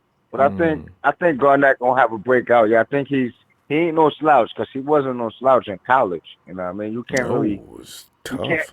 You can't give it 100% if you're hurt. You could try. End up hurting something else, and I think that was his issue. And he lost a lot of weight and everything that might help him. Yeah. I don't know why. I think the 49ers made him sit last year toward the end of the season because, I don't know, they just said Mike Person's doing a great job. He earned that spot. We're not going to make him sit down. It might have been like that, too. They probably just was reserving him for this year. Get an early jump on his injury. Right? Why get hurt? An early jump on his year. Yeah, we got 4 wins. And we got a losing record anyway. Yes. So why risk him, right? You may have some. But as far as Robbie Gould go, Rombo, I ain't happy with him. Like James said, I don't trust him. I'm going for 2 every time. His ass can sit on the bench. I'll pack his bags home. Bring his shit to the airport for me. You don't want to be here? You got to go, man. Fuck that, Rombo. We the 49ers, man. If you want to go to the Chicago Bears, to that franchise, you go right back ahead. Because guess what? They ain't even looking for him right now. Nobody looking for him right now. And Chicago is not going to be what they were when Fangio left. Remember Fangio left? People don't realize the effect. Yeah, when he left us. When he left us, look what happened. And we turned to soup. Yeah. Oh, shit.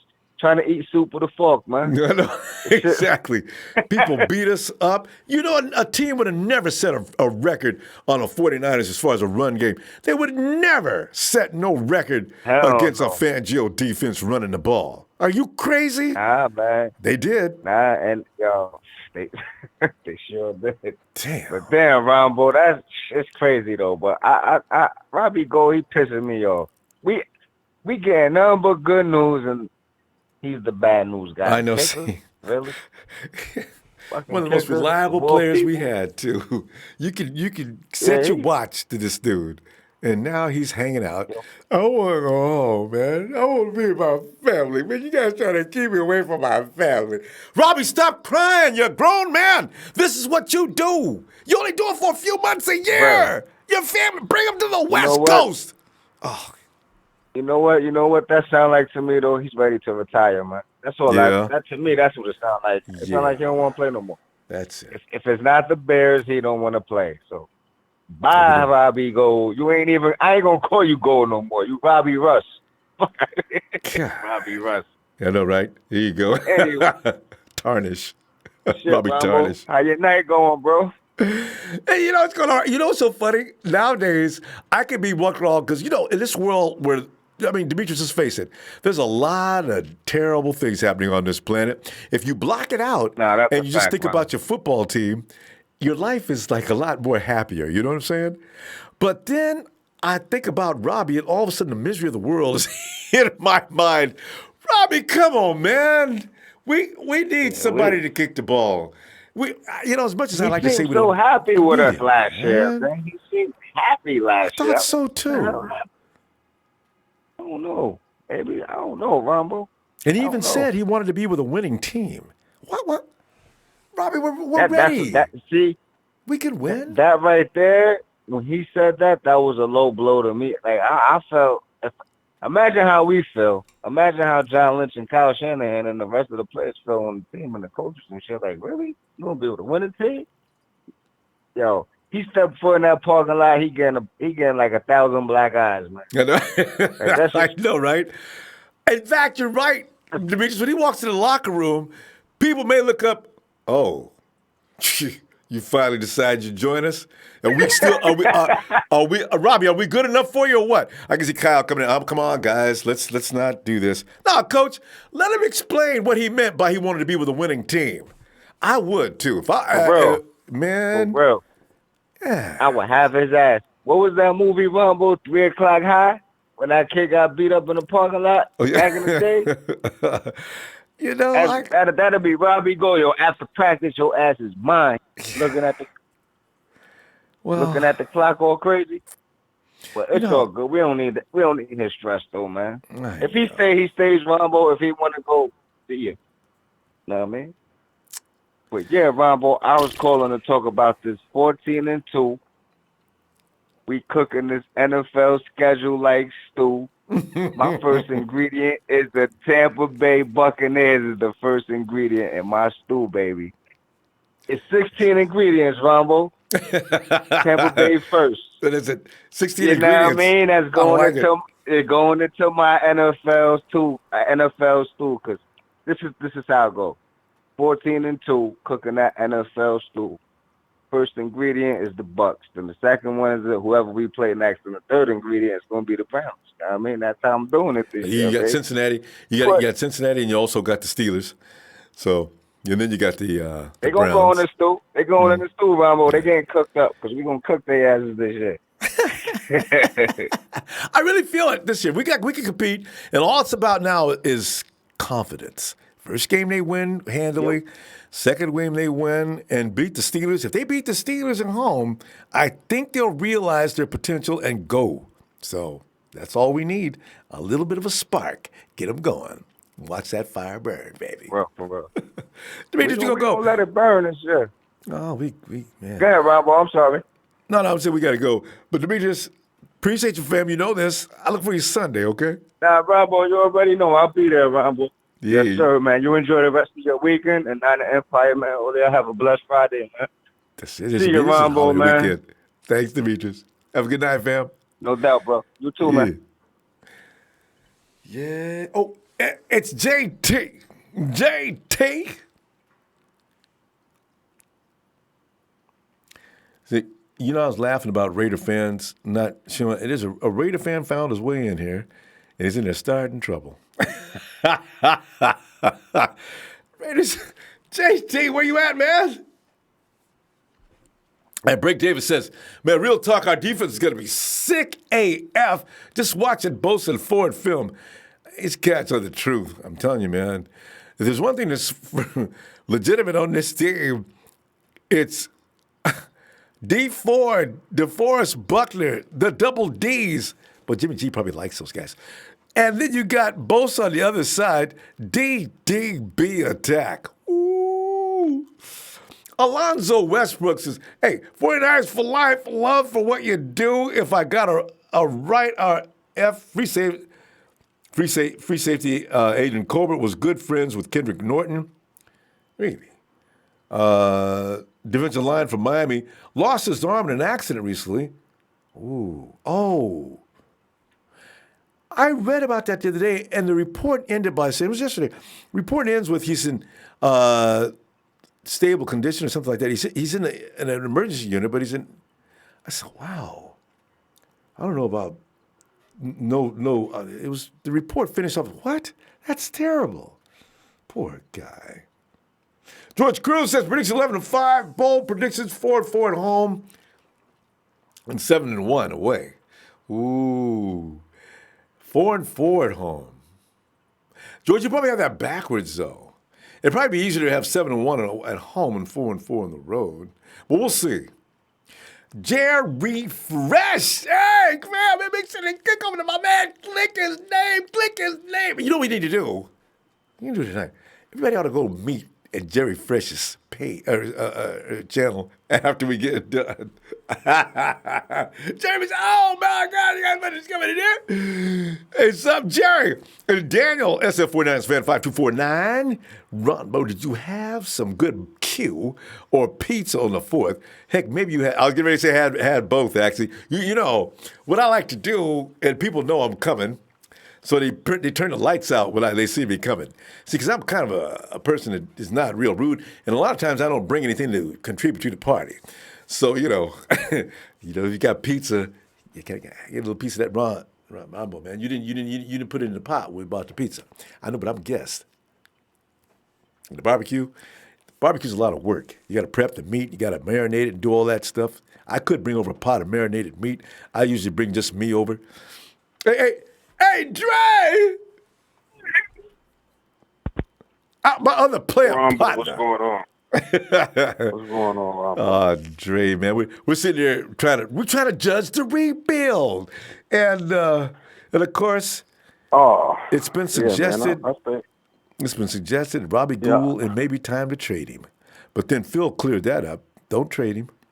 But Dre, what do you think? Hey, man, look, the thing with Robbie Gould is, you've been a Niner for the last 2 years, right? Yep. We know that you supposedly want to be back home in Chicago with your family, but a part of your job is to be on the road. Yep. It's a part of your job. Like, you're a professional football player. It's a part of your job to be away from your family. If you're not good with being away from your family, just go ahead and retire, bro. Like, we're not going to trade you because you got some stick up your butt all of a sudden, and now you want to go back to Chicago. We're not going to trade you back to them to help the Bears. Are you serious? Nah, bro. How about you take this franchise tag for $5 million, and if not, bro, just sit down, retire. And when you try to come back, we still gonna own the right to you, so it don't matter what you do. You know what I mean? So you're gonna be like Anthony. Question. I just realized, if you franchise tag him this year, unless you franchise tag him next year, I think he is a free man. But you don't just franchise tag him anyway, knowing he go come back just to mess with him. No. It doesn't even matter about the franchise tag. He's still restricted, just like Anthony Davis. He didn't re-sign another contract, but we still own the rights to him. So you can go ahead and try to retire. It's just like Barry Sanders. He tried to do the same thing. He wanted to retire, but when the NFL rules are that, even though you haven't signed a new contract, you retired in the midst of your contract, that team still owes the rights to you. So Megatron, even if Robbie Gould wanted to retire and try to come back, the Niners still own the rights to him. And they will officially own his ass. Yeah. You know what I mean? So, I mean, at the end of the day, man, is the only thing. It would be different if he would have said something in the beginning of last season. Okay, this is the last year of my contract. Guys, next year I would like to go back home to Chicago. And maybe we could have worked something out. Yeah. But don't start, you know what I mean? Don't do it in the midst of, we're like, when did this happen? Like 2 or 3 weeks before we started minicamp? And all of a sudden he wanted to go back to Chicago? After the season ended. I think I heard something about it. But they said they already had a deal out, but they didn't make it sound like it was anything serious. You're right. No, Nothing they was said. said that they already had a deal on the table. Nothing was said until 2 or 3 weeks later, before minicamp, and there was reports that Robbie Gould wants to go back to Chicago, and that's when they started to work out the new contract. You know what I mean? So no, this wasn't like something that he said the previous year and said, well, you know, I enjoyed my time with the Niners, but I would like to go back to Chicago. No, that's a different thing, bro. If it would have been like the last year of your, you know what I'm saying, before you rework the new contract, like don't go into the off season and rework a contract and be mad because you don't get the certain amount of years that you want, and then all of a sudden now you want to go back to Chicago and be with your family. You know what I mean? Like he wants the same treatment that Justin Tucker got with the Ravens. That's what I think did it. When he's seen that Justin Tucker, we seen that he got $23 million for those 5 years. I think Robbie was like, okay, well. Yeah, exactly. So, I mean, you can't compare what you're doing to what another franchise is doing. You know what I mean? Like, we have other guys that we have to pay. Dre, have you ever been to Chicago? Go ahead. You been to Chicago? Man, what would I want to go to Chicago for? I'm trying to understand. I ain't never been and don't plan on going. Why would you want to kick in why would you want to kick in rain, sleet, and snow? Oh, see, that's what I'm trying to understand. I just don't get it. I'm trying to understand. I don't even get it. Like, why? I've known people from Chicago, and they were kind of glad to be out. So I'm trying to understand, what is it about Chicago Robbie Gould can't cut loose? Jimmy G's not crying about that area. He's from there. I don't get this. My whole thing is, you know, you heard what Phil Dawson said. Like, you know what I mean? Like, it's harder to kick in that ice cold weather. Yeah, your percentages are going to go down. And this is the thing, Ronbo. They cut Robbie Gould. We gave him new life in Frisco. He didn't get traded to us. They cut you, bro. Why would you want to go back to a franchise that cut you?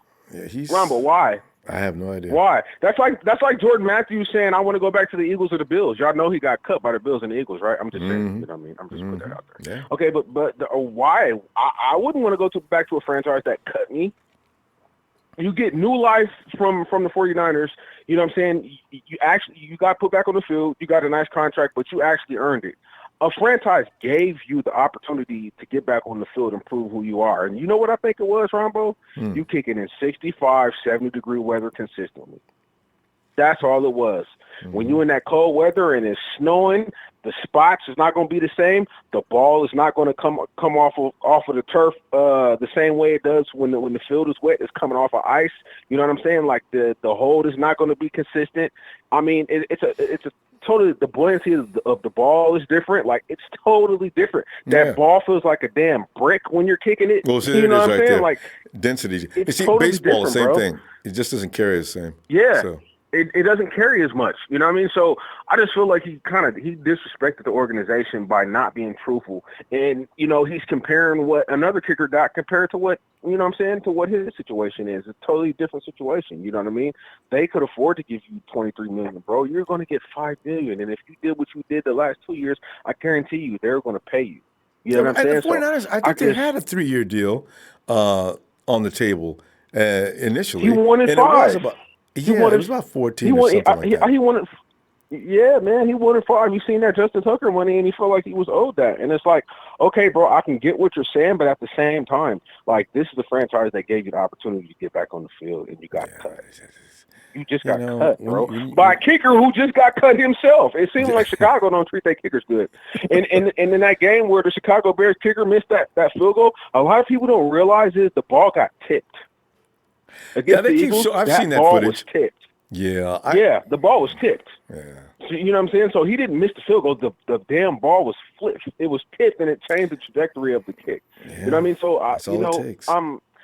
Yeah, man. You know what else? What's the other subject, man? I'm tired of Robbie. Yeah, I'm real tired of Robbie. We're the rebuild and how is it doing? I mean, if you had to give it a grade right now, what would you do between 1 and 10? Our rebuild. Okay. I've been saying it consistently that I like the way that we have kept probably 80 to 85% of our core guys for the last 3 years.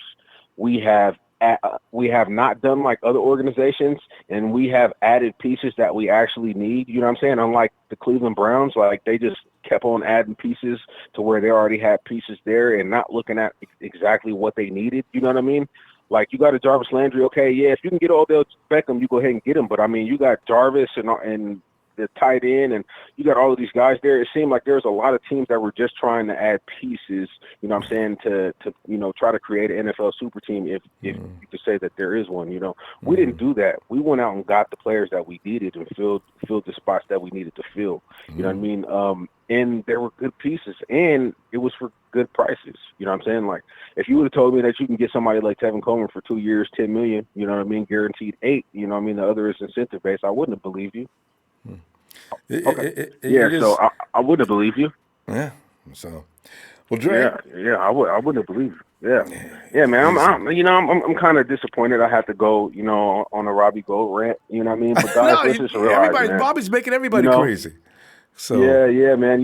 We this guy was cut. We gave him another chance. You know what I'm saying? Like Ice Cube said, I started this gangster shit. This the motherfucking thanks I get. Man, come on, Robbie. You can't do that one of my favorite lyrics of all time, too. Yeah. Hey, man, shout out to my TNT family, my player partner, Will, you know what I'm saying? Trey Trez, Big Show, Horatio Flores, my partner, Jerry Fresh, man. You coming out with some good content, my brother. Hey. Bob Money, for Niner faithful, man. Everybody, you know what I'm saying? That's part of the Niner fam, Nighthawk, everybody, man. Love you, Ronbo, man. Hey, y'all press that like for our guy, man. We've been having 400, 500, 600 likes, and we've been having like 60, 70 likes, you know what I'm saying? 100 likes, 150 likes, man. Look, just press the like for Ronbo, bro. There's no reason why he should have 300 or 400 people watching his stream and only have 50, 60 likes. Can we just have, a night where everybody press the like? You know what I mean? Come on, man. Let's do it for Ronbo, man. All right, bro. We back Saturday or Sunday? Sunday. It was back Sunday. Yeah. Sunday. All right, y'all. I'll see y'all Sunday. Thanks, Trey. Talk to you then. All right. Night. All right. Peace. Yeah. What is this? It looks like the name Nighthawk. I haven't talked to Hawk in a long time. Nighthawk. What's up, Ronbo? Yeah. Nighthawk, how you doing, man? What's going on? Nighthawk. Yeah, I've been busy. I guess. We never You went know weeks why? at a time. You know why? Because it's off season, so I had nothing to talk about. Yeah, I know, right? Well, the thing is, after the draft, it kind of got slowed down, and then we had a little bit of, we had OTAs and stuff like that. But you know what, Nighthawk? Since Trent's bulky, that's about right too. Since Trent Bulky left, we got 2 new guys, as you know, and since we're going in year 3, because you couldn't grade him in year 1, it wouldn't be fair. They had to clean up Trent's mess. And last year, injuries was a little bit crazy. You can't. Without your franchise quarterback, your starting running back, your 2 wide receivers, there's not a lot of teams in football that are going to do any better than the 49ers did last year. In fact, 49ers probably did pretty good winning 4 games. But Nighthawk, going into year 3, looking at all the things they've done, would you give them a good grade right now or a bad grade? I'm talking about the Lynch and Shanahan combination. Yeah, I'm not going to give them yet because they just got in there. So it's not their fault. They just got in. The Trent messed it up. So it's kind of, it's kind of new to them. That's its thing. Now, though, when you look at what they've done with the team this last year, when you look at the what they've done with the defense, Kyle has went buck wild with the offensive. I mean, they're doing better this year than they did last year. Oh, yeah, without a doubt. Got some solid free agents. Got a good draft pick for what we needed. Because, I mean, the edge rush in San Francisco, we just didn't have one. Now we gotten carried away with the edge rush, Nighthawk. Well, I mean, you got D Ford coming off of one end, you got the boy wonder, Nick Bosa coming off the other. You still got DeForest Buckner coming. The quarterback has no place to run. Step side, left, right, don't do that. Step forward, best not do that either. Oh, I love this.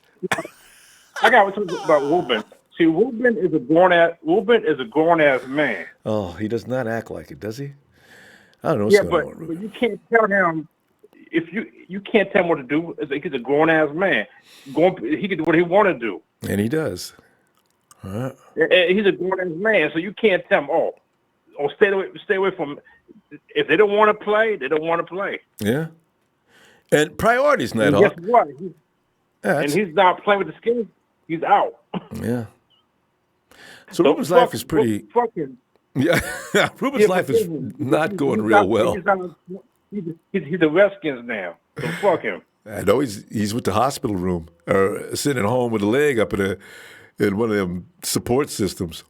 So we and Robbie Gould need to shut the fuck up and play. Man, I don't know Nighthawk. And stop crying like a baby. And other quarter, they were right. I mean, Chicago kicked your ass out.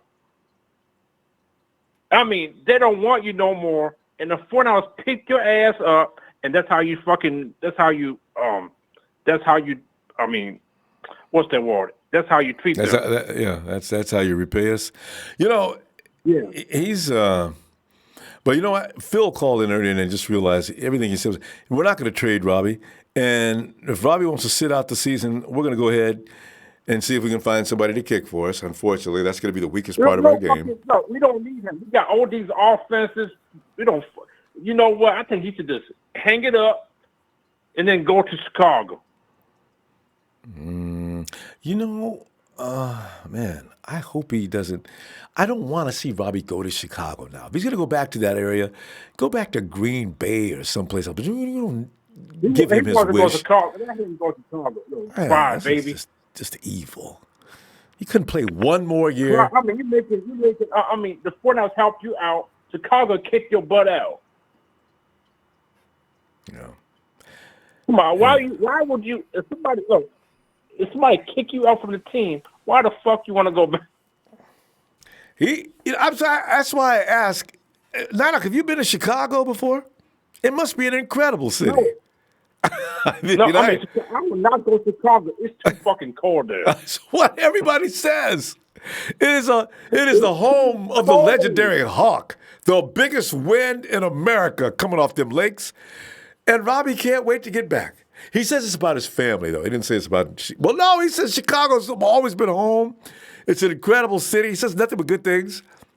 I don't. Man, that's really something. It's okay. I'm looking at the kicker. If we should, they should let him go and get a new kicker. Fuck. Yeah, well, if it was that easy, I think the 49ers would have went and got another kicker anyway a while back. There isn't any out there, Nighthawk. Not really. Next year? Yeah, that's what I'm talking about. See, how can they trade you if they can't find nobody? I know. That's the problem. Well, enough about him. Like I said, enough about those two. We've been there, whatever. Yeah, I know that. But it's now. Because you know what? I'm going to get them like a 12 record. They might be talking too. The 49ers, yeah. Yeah, that's I mean, I need to see preseason what we got here. But I'm still hanging around 10 and 11. But 10's it. You guys go below 10, you have failed this year. That's too much talent to be going 10. And they've been with Kyle long enough now that they should be able to generate points. And we got a good defense. Let's win some games, Niners. The other teams out there ain't ready for this. If they can be Pittsburgh, that's a good sign. And it really is a good sign because you got Ben Roethlisberger out there no matter what. You got Juju Smith-Schuster, who's been with Ben a while now. Their defense, I think Kyle can exploit their defense, though. He does every defense for that matter.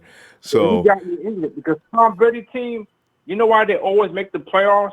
Because the division sucks. I know. That's why New England always make it because Jets cannot beat them.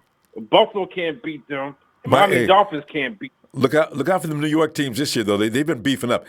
Buffalo, I see them as a quiet, under-the-radar assassin for that division. They picked up some players that might make a difference. And I don't know how good that kid is at quarterback yet, though. Well, we'll see. I mean, that's why that's the talk about New England. That's why New England always make it because they don't have nobody to beat them in the division. Beat them up. Yeah, that's true. That's been the way it's been like that for years. You're absolutely right. The Jets and Buffalo have been struggling for a long time, and Miami after Don Shula left. So yeah. But if you look at the hard divisions like Baltimore, Pittsburgh, they got the hard division. No, look at us in the West. We got the Hawks, the Rams all of a sudden learned how to play. The Cardinals just recently fell down, but we've been in pure hell for a long time. So, get better, get out. Well, like I said, I cannot wait to see this year's season coming. I can't not wait for football to come back again. Oh, it's gonna be a good time this year, Nighthawk. Now, come on back Sunday, since like you back in the fold, and I'll look for you then. Okay. Yeah, I'm back now. Well, can you give me a shout out? You know I can. Nighthawk!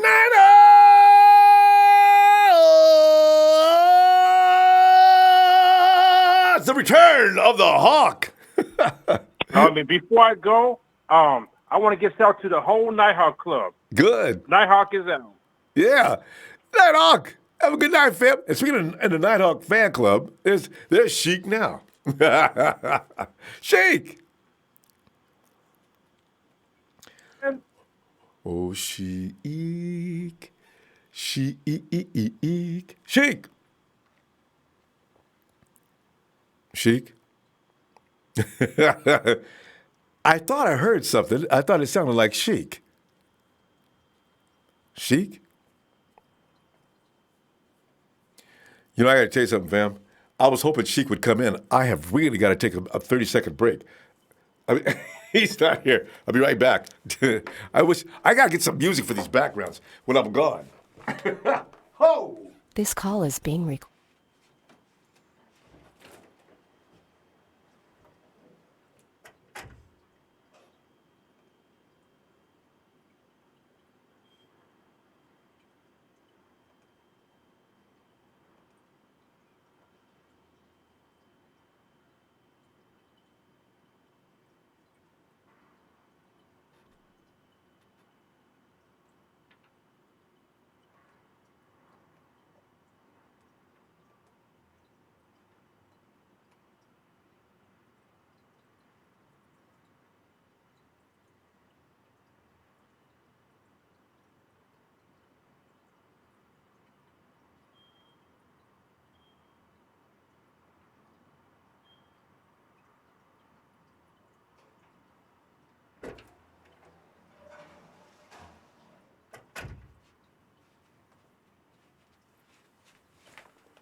that was a load off of my mind. Is Sheik? Has he come in yet? I'm Sheik! back. Oh, good. Robbo! Sheik! Good, bro. My freaking collar got dropped, man. I don't know what happened, but I'm back. No, I got to remind you and everybody else. Sometimes that system does things, and we didn't do it. So I just want you to know, we would never do that to you, Sheik. The system could go nuts every now and then. I know. It wipes off 3 and 4 callers at times. I'm glad you brought that up. So, fam, if that ever happens to you, please know we would not do that to you and call back because it's probably the system. Oh, cool. Hey, but Sheik. Yeah. Imagine Sheik, man, we're sitting there evaluating the rebuild and how's it going? And of course, the depressing subject that we can't get around. And SportTrack.com has suggested we go ahead and trade Robbie. God. Yeah. Well, we still got that look-alike. Jonathan Brown? Yeah, we got that guy. I don't know how is he Brown. Yeah, I want to see what he looks like.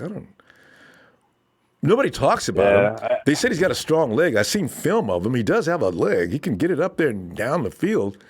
But you know what it is to be a kicker, Sheik. You got to be able to go out there with thousands of fans yelling and screaming, "Hey, sit down, man. You're not a kicker. You're a soccer player. What are you going to do? And your mom wears 13 shoes." You got to be able to deal with some serious pressure as a kicker. And if your nerves are bad, and you know the entire team is depending on you, what does that do to your mind, Sheik? Can you imagine that? Oh man, yeah. And remember, that's another thing. Like a new kicker they get in the draft. Remember that Tampa Bay player that was trash? Conzale, I forgot his name. They drafted and he sucked. Arguello. Yeah. Hey, you know what? And he never missed one field goal while he was at school. Not once. Mm-hmm. And he comes to the pros and he can't make not even one. So I really wish somebody in the 49er organization would get him, call him up, get him into some kind of a program. This is all mental with him. Obviously, he can kick. It's all mental. Yeah. But the thing is, you got to think about also, Rombo, is like these kickers, like the vets. You have to get a good vet. Like these new guys coming in, they're not NFL ready, or they're not like, you have to have their everything together. To like, there's certain guys that could do it, and certain guys can do it. Yeah. But you must get a vet. That's why Gould, man, I would love to have them, but Antonio Bryant, what was his name? Jonathan Bryant, the kicker. The one we got, the kid, Jonathan Brown. No, he's on the free agency. No, there's another free agent. You're talking about Antonio Brown, the real Antonio Brown, yeah, the real Antonio Brown. No. Yes. No, there's a kicker free agency, and we could go pick him up. Guy's name Bryant something. He was in Atlanta. You're talking about Matt. Yeah, Matt Bryant. There you go. Yeah, Thank you. He's still. I think he's still available. He's sitting out there. Yeah, but. I just don't understand it, Rombo. It's just like, if you're going to make $5 million, yeah, you're 37 years old. You're 37 years old. Your kids are going to high school, or is it preschool? I don't know where he's going. I don't know how old his kids are, but it's driving them nuts. That's college money, Rombo. Right. That's college money. For every last one of them.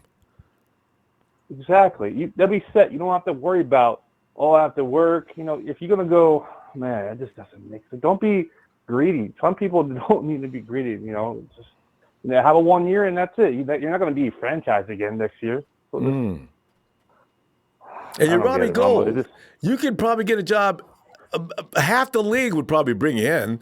So if you're concerned, but now all of a sudden he's got to play in certain areas. I got to be near Chicago. Oh, come on, Robbie. What are you talking about? That's why. That's the thing. It kind of reminds me of like the NBA. Like all these super teams are happening, and I want to go play with him. And it's all. But the NFL, the thing I like about the NFL, they don't have super teams. It's drafting. They have, the Eagles. Chemistry. The Eagles tried to in their Super Bowl year. Yeah. Hey, you bring up a good point though. How many teams try to stack? The Rams tried to stack. Rams. Let's see. Yep, that's one. That didn't work. Eagles, Rams, and the Patriots here and there have done that. Yeah. But not the whole time. They depend on their draft picks. Cowboys kind of did it. Like right. And what was it? Halu they got at the time. Yeah. So yeah, but that's just like one or two pieces. But yeah, there's not like, that's the thing about the NBA and the NFL that I enjoy about the NFL. It just it's just all the chemistry, and it's all, anybody can win it. So New England is. I don't know how they do it, but they won it somehow. But I don't know if you saw that post, Jerry Rice on his Instagram. He's like, he had like a goofy face and say, "Damn, Kawhi Leonard's not signed yet." Damn, Jerry, don't tell him you're a Laker fan, man. No, but the funny thing about Kawhi is he made everybody go crazy. Man, I'm going back to Toronto, man. Hey, thanks all for the attention. Oh man, Kawhi, man, why did you just go back to Toronto in the first place? You just want a championship. Why would you leave them anyway? Strange. Yeah. So yeah, that's pretty funny. That's a problem. Yeah, well, I don't like that. Divitude across professional sport. Right. So let me ask you this, Rombo. Like, who do you think is going to be a breakout? I know in the chat they're like thinking about Spoon versus Vernet. Who do you think is going to be a number 2 starter, in your opinion? As far as the cornerback situation? Cornerbacks, yes. Yeah, no, Verret's got too much skills. He wins if he's healthy. Spoon is going to be, I firmly believe that Spoon is going to be a solid backup this year. I really do. Because last year, as I say, I saw something in him that he was suddenly doing. Technique was it was as right as I've ever seen him do it. I don't know who got into his head and got him right, but he was sealing his man up against the sideline. He turned his head on a couple of plays. He knocked balls down. He was actually out there playing cornerback, unlike we'd seen all year, last few games. And then he got hurt. So I says, Spoon's finally getting it. I mean, people aren't going to give him any credit because they're only going to think about the games he screwed up in. But I'll be damned if he screwed up against the Broncos and a couple other games. So, it was about the quarterback. I know. You know what? It doesn't matter who's throwing the ball. If I'm looking at technique, he had it. I think Spoon's ready. Yeah. And already he's been showing people in OTAs and in camp that he does feel like he's got something to prove.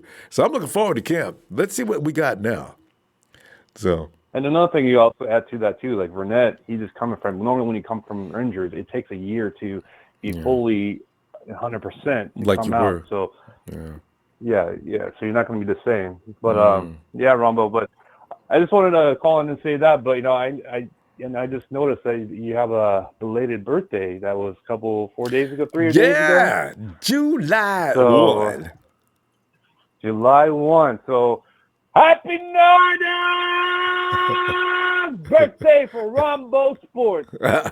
Faithful, hit that like for him, man. This guy's the man, brother. Like everybody says, we all love you. We appreciate you every year. Every time you come in here, and we all love you. You give us the voice. So that's what we appreciate you, Ronbo.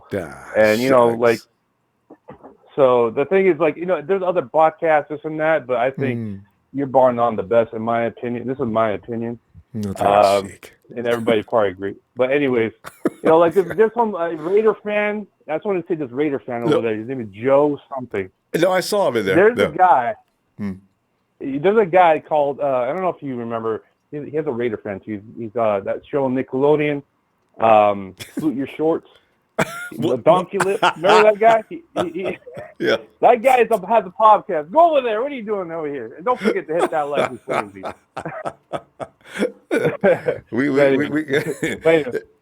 I think love you back, fam. Appreciate you. I'll see you Sunday. Hit that like for Ronbo Sports. Shout out to Nile fans. Shout out to the chat room, and shout out to everybody that calls in, man. All love. Hey, and shout out to definitely Ronbo Sports and his crew. Thanks, fam. Have a good night, Sheik. See you later.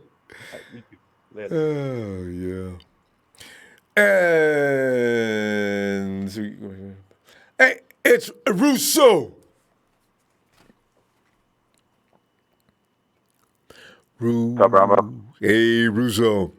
Well, Russo, as you know, tonight, Russo, how you doing? You enjoyed the 4th of July weekend? Going crazy for you already? Oh, yeah. Everything's going good. How about you? Anytime we're talking food. And the funny thing about it, every holiday is about food, isn't it? I'm trying to think of a holiday that anybody cares anything about. That brings not everybody together. Food, drinks, and good company. But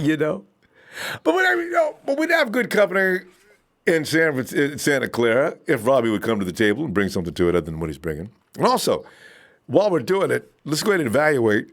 What do you think about the rebuild so far? Something, we're taking it for granted, and we probably shouldn't. But since Trent Baalke left the team and he, like he did, walked away with a bunch of money, it's been a pretty tough job for those guys in Santa Clara. And, even I wouldn't want to take on what they're trying to do now. So, Trent left a mess, and look what these guys have done within 2 years. We've been crying. We've had a lot of people crying and complaining the whole time. But 2 years to get this team up to the speed they have and ready to roll in year 3, I gotta applaud that. That was tough. I gotta applaud your Godfather impression first off. That was spot on. Thanks. Well, I was trying to do Trent. Okay, my bad. I thought you were doing the Godfather. Trent and the Godfather kind of the same. They both have got strep throat for like permanent conditions.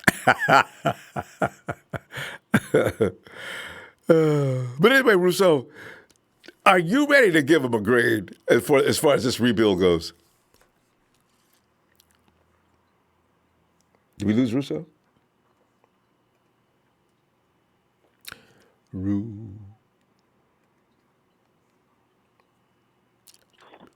Hey, Russo? Hello? Hey, there you are. I lost you for a second. My bad. Yeah, my phone dropped the call for some reason. Oh, okay. Yeah, sometimes that happens with the system. But anyway, Russo. Yeah, no, it was on my end. All right. Well, Russo, go ahead. Yes. So what I was going to say, as far as the Robbie thing, there's still time, and usually these things go right up to the deadline. Like they set deadlines, and they basically do nothing up until the day before, and everybody starts to get together and work towards it. So, like Nick. Just kind of like a gut feeling. My gut feeling on Robbie, the type of person and player he is. I feel like he will wait till the last minute and then make a decision whether he signs or he retires. I don't think it's gonna. I don't really see him kind of holding out and dragging out into the season. You That's see just him my retiring. opinion. He is 37 though, so he's old. yeah. He's not. I mean, it's on the table. Like he's bringing up his family for a reason, and I think in a perfect world he would kick for Chicago, not necessarily for kicking conditions. Mm-hmm. I mean, one could argue they're closer to winning a Super Bowl than us. I mean, that's a very fair argument if that's what his goal is. But it seems like he's more interested in being close with the family. Mm-hmm. And, I just kind of sense that we'll get a decision here when this deadline comes up over this next week. I think that you're going to hear one way or the other. I think you're right, Russo. Robbie might be contemplating retirement. That's why he doesn't want to be away from home. He wants to. He's spent his last. Yeah, he wants to see what it's seasons. like. Like he's never had this before. He hasn't. I'm sure the last time he was able to be home these months, he didn't have a family and stuff like that. And the kids start to grow. Every year. Kids are getting older. Yeah, so I don't know.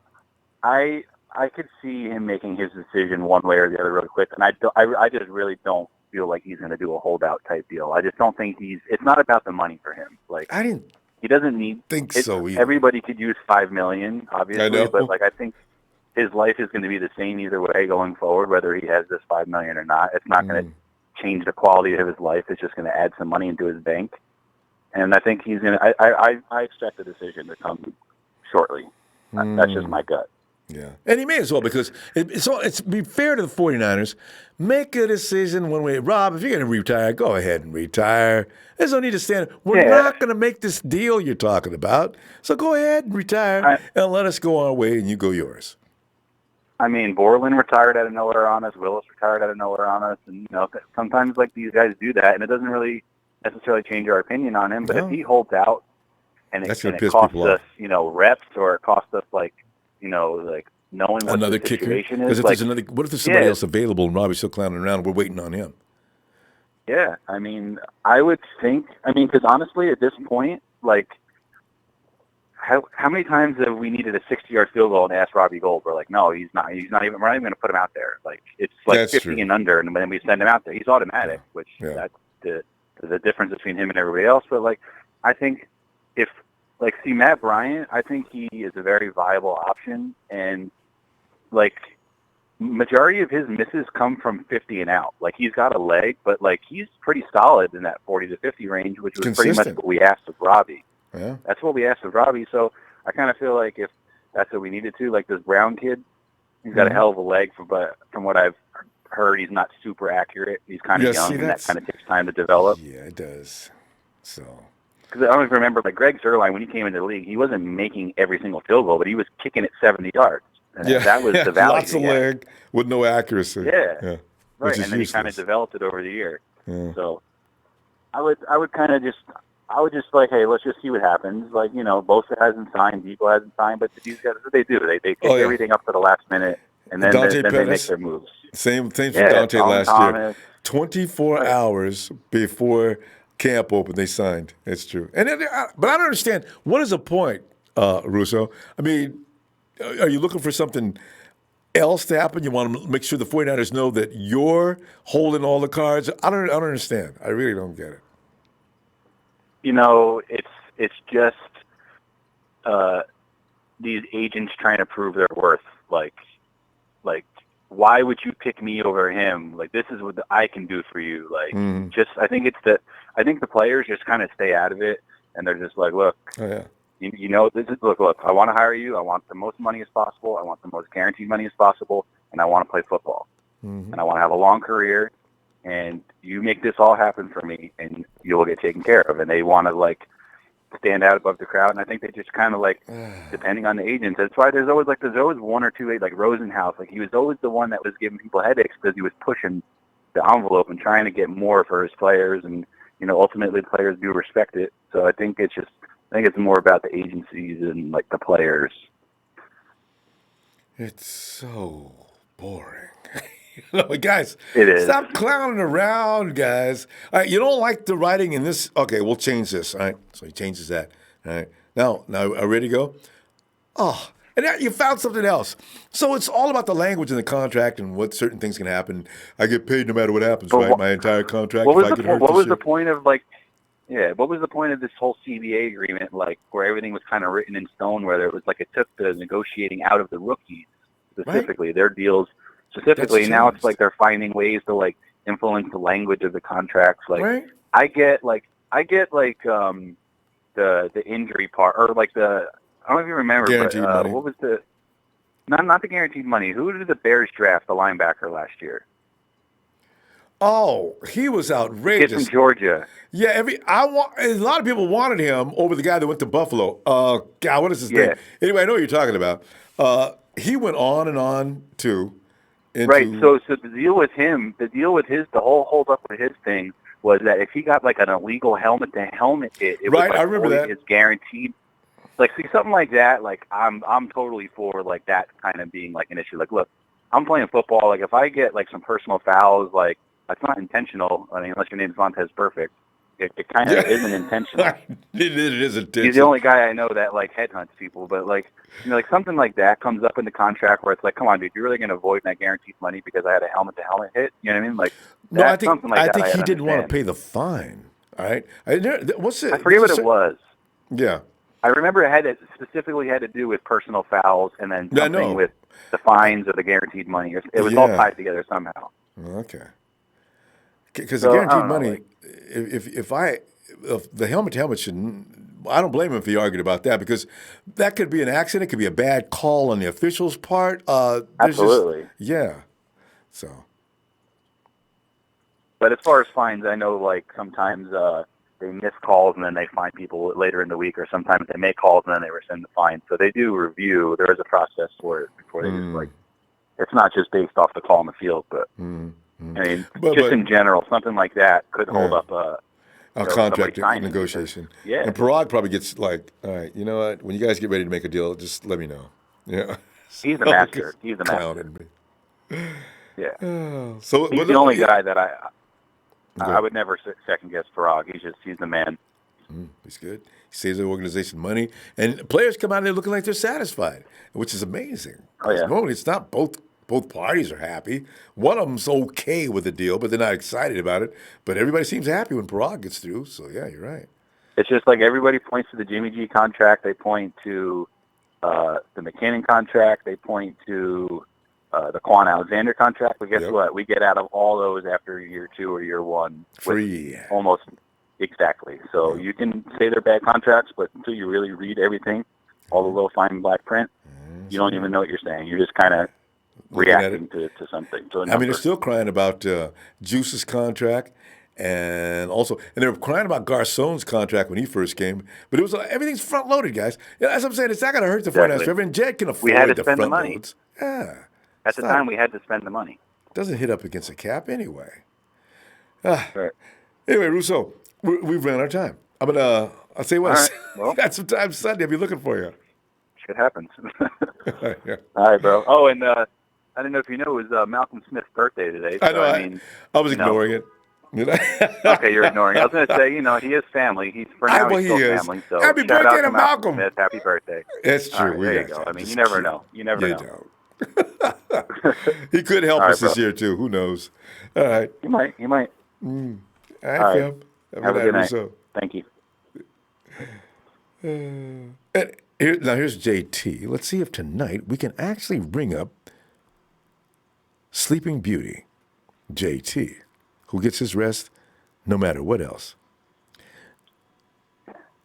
Wait, I heard something. JT? Hello? Hey, JT. Hey, what's up, Ronbo? JT, man, I was like, we was looking for you the other day, and apparently we were too late for you. And you nodded out on us, JT.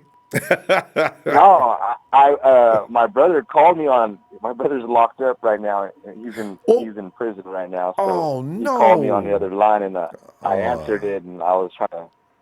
Yeah. I was trying to tell him that I was on the Ronbo show. Yeah, JT.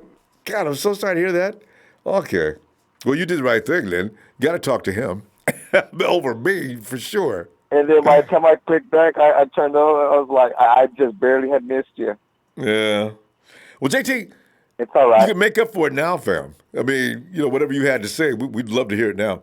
And JT, tonight we're evaluating the rebuild. How's it looking to you? Are you satisfied with the rebuild so far? And also, absolutely. And also, has the time come to go ahead and say goodnight to Robbie Gould and move on? Trade or otherwise. What do you think? Oh, shit. I'd like to put that old bird. Shit. That's a burden right there. That's stress. That puts stress upon the empire. We don't need that. That's such crap. That's sad. And we got everything going on, JT. That's the thing. We got everything going on, and we got that one serious problem. Because the offensive line may be one problem, but we might be able to work with that. And the secondary might be another problem. We could work with that, but we can't work without a kicker. God. This is a playoff caliber team right here we got going on right here to a potential Super Bowl right here. And this freaking clown wants to go back to Chicago. Because why? Because his wife says so? I mean, come on. I wonder if his wife is saying so. You want to turn down an opportunity to get a ring? Come on, man. Come on. Let's be serious over here, Robbie Gould. Goodness, gosh. I already had enough of that conversation. If he, if he wants to go, Chicago could offer us a good pick, a good draft pick, give us a third-round pick or something like that. We'll take it. We'll take that. They're not going to do it because nobody does that for a kicker. That's just too much. The league will give us a compensation pick. It's called compensatory, should I say. Next year, if Robbie insists on doing this, next season, we can just say goodbye, Robbie. That's good luck to you, Rob. All right, it's real, And then we get a compensatory pick. And since we did put out the franchise tag, Phil says we get a third-round pick. I don't know how that structure is set up, but a third-round pick for an upset Robbie who wants to just go home, that ain't bad. Yeah, that'd be nice. As far as, what we got going on the roster other than that problem, I think, Ronbo, in the beginning, when before free agency, I was hoping we could have got, Antonio Brown. That didn't happen. It would have been the icing on the cake to see that happen, but, it didn't happen. But, there was one name that I did mention from the very beginning. Well, two names. I kind of threw a few names out there when I was suggesting a few names. Barrett, that one came to fruition. That one. All right. That one came to fruition, and I'm freaking happy. And, and I'm glad everybody's on board. He's a beast. Yes. And I think I did suggest D4, but, I suggested some other names, too. As pass rusher. Yeah, there was a few everybody wanted. And and the dude out of Dallas, also the Hawks edge rusher, who's now in Kansas City because they didn't want to pay D Ford for reasons I have no idea what happened with that. And then, of course, over in New England. But that dude he's over in Miami now. There were some guys that we wanted just because our edge rushers were so weak. So, anybody was going to look good to us. Everybody was, hoping for like a Jadeveon talent. I was on board with that too. I just wanted some kind of improvements. But I'm kind of glad I'm glad what we got. D Ford, his I'll take him over Jadeveon. First get off step. That guy, that's big. And as far as Nick Bosa, man, the way he it's like he's swimming to the quarterback, Ronbo. I know. I love the way he comes in like that. I mean, he looks like he's just trying to get over here. Yeah. And he's swallowing, and he's eating quarterback cup. He's swallowing. He's got his radius. Get to the quarterback. It's like a rage coming off that edge. And offensive linemen just getting juked and thrown to one left, right, or whatever. He always seems to throw them in the right place too. And that just leads to bonehead plays where the quarterback just throwing the ball. Can you imagine? You got your secondary just right there chomping at the bit. And you got Butler. If you try to run up the middle, that's no place to go there either. So you got this Oh, crazy. he's already he's licking his chops. Oh, I yeah. already can see it. Got D4 coming at you 100 miles on one side, and you got Bosa look like he's coming to do more than just tackle you. And now you got you got the middle. It's like no place to run. Throw the ball. Oh, INT. I can't wait till these plays happen because that stuff happens fast. Then you got an explosive offense, Rombo. Like this one caller a little earlier, I don't know or remember who it was, but he said we were going to put up 200-something yards in the first at the half. That was James. Yeah, and I'm on that boat because I heard the fuck out of that. Because let me tell you what, we got a freaking angry freaking Garoppolo who wants to come back under center and show why he got paid this money and improve all these dumbass people like this. Man, fuck like Florio, man. Mike, I was getting ready to say Mike Florio. Well, if Garoppolo should struggle this year, you can't imagine that they'd get rid of him. What? He's chomping at the bit to get on under center, and he's gonna play, the way he played coming when he in 2017 when he finished those five, and with the better his better supporting cast around him. He's gonna have Debo Samuel. You got Kittle up the middle. You got freaking Caden Smith. Even more important, he has a knowledge of the offense probably a little better than he did last year. That's people don't understand. And not only that,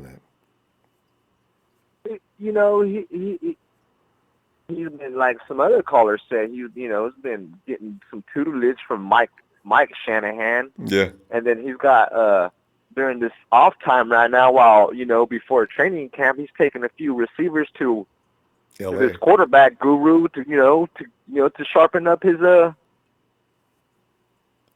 technique. To sharpen up his just to sharpen up his game and to have that chemistry. Yeah. With his receivers. And I'll get there. It's going to be interesting. It's going to be, and I'm pretty sure they're going to move a lot faster. What a lot of people couldn't distinguish. They thought Jimmy Garoppolo just turned to shit all of a sudden in 2018. As obviously everybody's moving slower out there because they're trying to learn Kyle Shanahan's offense. But that was unacceptable. No, he sucks. He's a bust. He's been overpaid. Oh, hey, obviously Rombo, in 2017, you could see that's who he is. It's year 3 under Kyle Shanahan's playbook with Jimmy Garoppolo. Yeah. So can you imagine how much knowledge he's put? Now he probably gets it a little better now. I don't look for no slow moving out there now. And miscues. We've seen a lot of miscues last year. Like Kendrick Bourne running the wrong pattern. Everybody uses Kendrick for that example, but he did. He ran a wrong pattern, and the ball was, Jimmy's on one page and Kendrick's on another. We saw some other plays that didn't make any sense.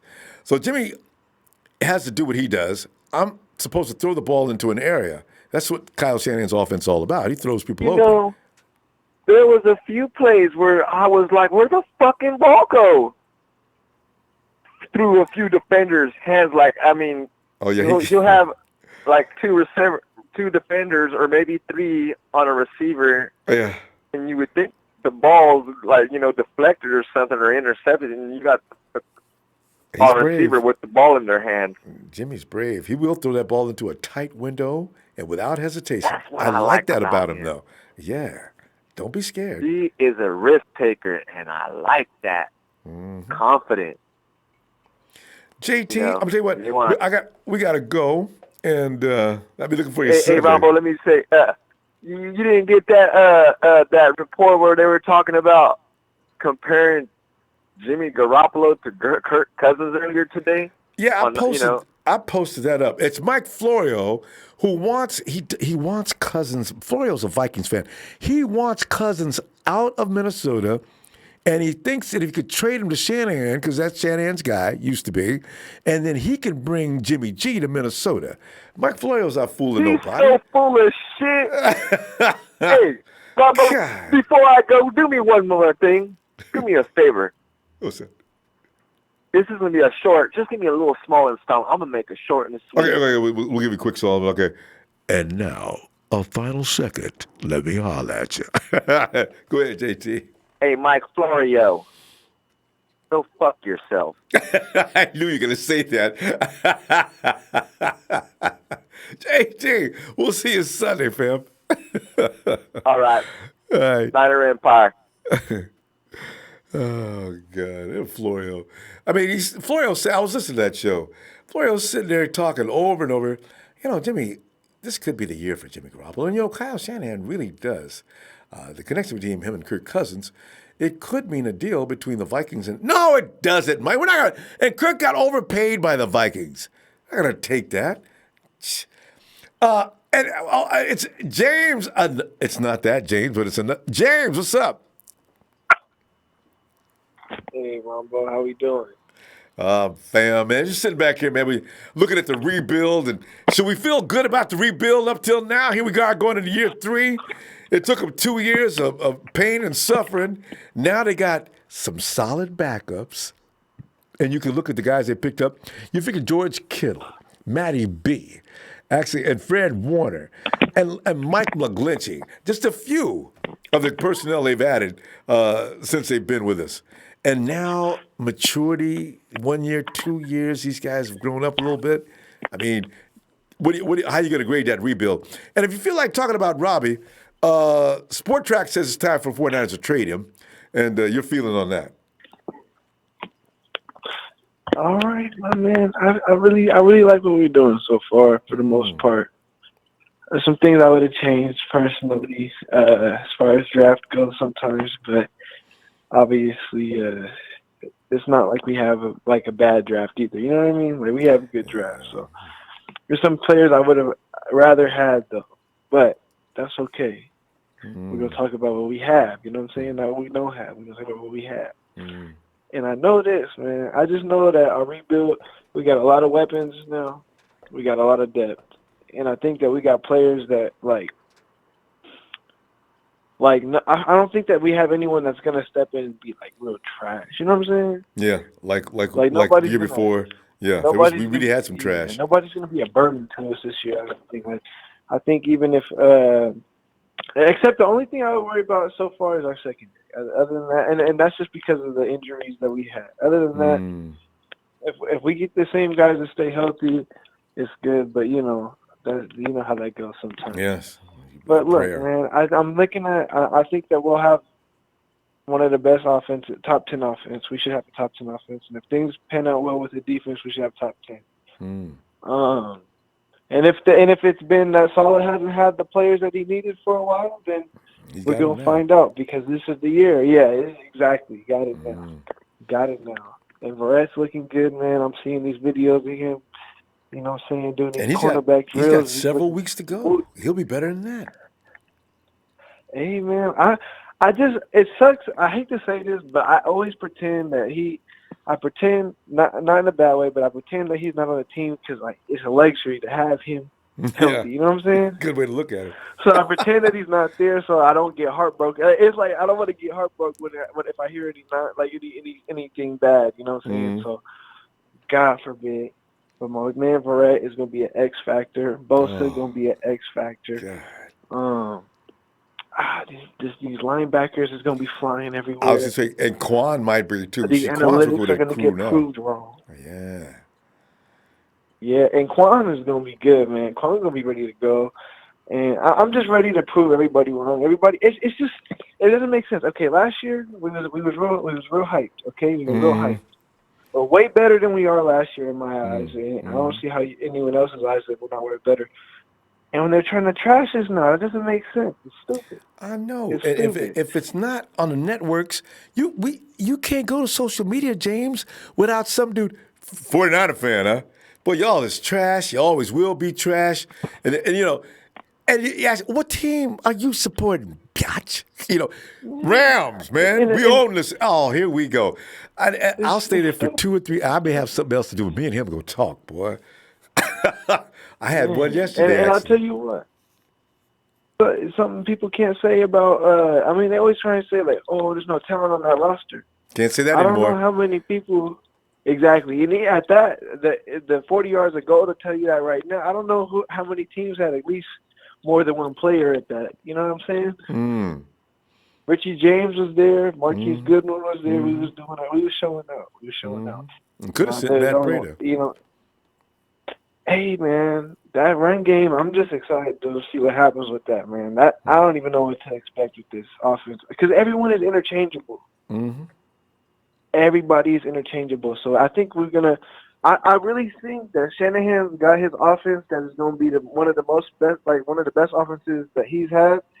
That people don't know it yet, but the talent he has, like Dante Pettis, one of the most unguardable guys off the line. You know what I'm saying? His route running is Marquise ridiculous. Goodwin is going to stretch the field. George Kittle, Yak Monster. It's just like I don't know what It's people all by are thinking. formula. It's all by formula. He's got it all figured It's out all how here. to take a team apart.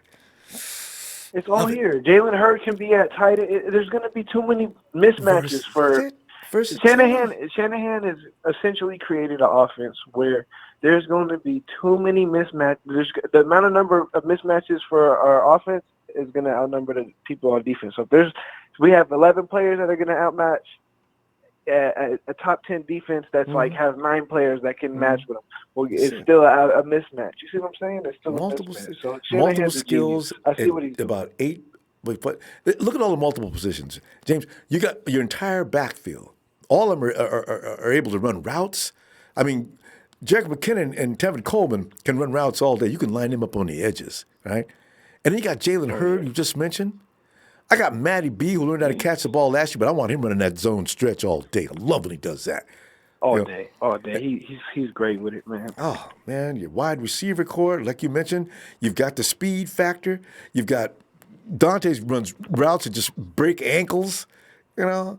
I mean, it's just... And I'm telling you what, another X factor we'll have, and the people are sleeping on him, my boy KB, I've seen nothing but him getting better, bro. And people be slamming my dog, man. Stop slamming my dog, KB. Straight up. Everybody over here slamming KB. You gotta Not stop. everybody. My man has put in so much work. I'm just saying everyone that has. I'm saying everyone that has, don't slam him no more. I'm telling you, this man's putting in big work. Well, you know, Jordan He'll Matthews, make it before. I think people KB will make it are before pumping Trent Jordan Taylor. up. They're saying he's doing great things. But KB had a great OTs and before as well. So I don't know. You know, okay, we'll see when they put the pads on. Because preseason's gonna let us know. KB's Preseason got will let to you know. stay. I'm pretty sure KB's gonna be. I think KB's developing some really good hands. I think he's always had hands, though. Remember them catches he makes and Jimmy threading that needle into 3 and 4 people, and who comes up with the ball? It's Kendrick. And that play he made last year when we went airborne, the dude was parallel in the air, James. He came down. He did not drop the ball when it hit the ground, smiling, that big KB smile. Boy, I love when he does that. With that grill, man, shining. He's what? I'm telling you, everybody thinking about, number one, this and that, number one shit. KB, he even though he's not as a matter of fact, he was our number one receiver last year. Yeah. But even though we don't look at him as that, KB, the best thing about him is his attitude. He look at himself like that. And he's going to compete no matter what. Mm-hmm. And KB, it looks like he has too much fun playing. I know that bothers some people. Those They think kind of he's not guys have serious. too much fun playing. Yeah. Yeah, he loves football, man. He's just a kid. He loves it. I think he just keep getting better. Mm-hmm. Keep getting better, man. He gonna surprise us next year. I think we're gonna have so many players come up with surprises. I'm trying to figure out how Garoppolo's gonna have enough arm to keep throwing to everybody because this is gonna be a crazy. When we get started, he can just hand it off to Matty B. I can see Goodwin having a 1,000-yard season. Pettis, Kittle, obviously, Samuel. It just keeps going. You know what I'm saying? Like most of these guys can have 1,000 yards, so that's why. I don't know what's gonna happen. All I know is Shanahan's gonna serve us justice. James, pleasure, fam. If you get some time Sunday, we'll be back, huh? Sure thing. All right. Sure thing. All right. Nice talking to you. Have a good one. Same here, fam. Go Have Niners. a great night. Yeah. And Smith, I trust Ronbo to kick more than Robbie Gould right now. All right, Ronbo. That ain't Robbie, man.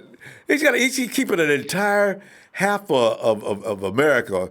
I mean, they probably do want him in Chicago, and you go from Chicago west, and there may be some people who want from east of Chicago as well. So Robbie's got everybody hanging, man. Is he going to get away from the 49ers? Is he going to get away from the 49ers? And the 49ers said, Robbie, here, come on, man. Sign. So, it's Sean Hogue said, hey, what's up, brother? What's up, Sean? T. Breezy, otherwise known as Traz, one of the founding fathers of TNT. He says it's always dynamite. We just keep blowing up the spot. T. I see Trey's in there now. Daniel, SF 49ers fan, 5249. These writers don't know anything. Knucklehead's already writing about Cousins in 2020. Jimmy G has not even had a chance to prove himself this season, already talking crap. Jimmy G's going to ball out. I know, Jimmy doesn't have a good enough season next year. The 49ers could want to move on from him. Oh. Jacques. Hey, Jacques. Hey, Jacques, next time we get on the phone, I can teach you how to pronounce your name. I don't want to say it wrong. But anyway, he says, what's up, JR6, Jacques? Whatever happened to Yamin? I know, right? I've been concerned about Yamin. I don't know what happened to him.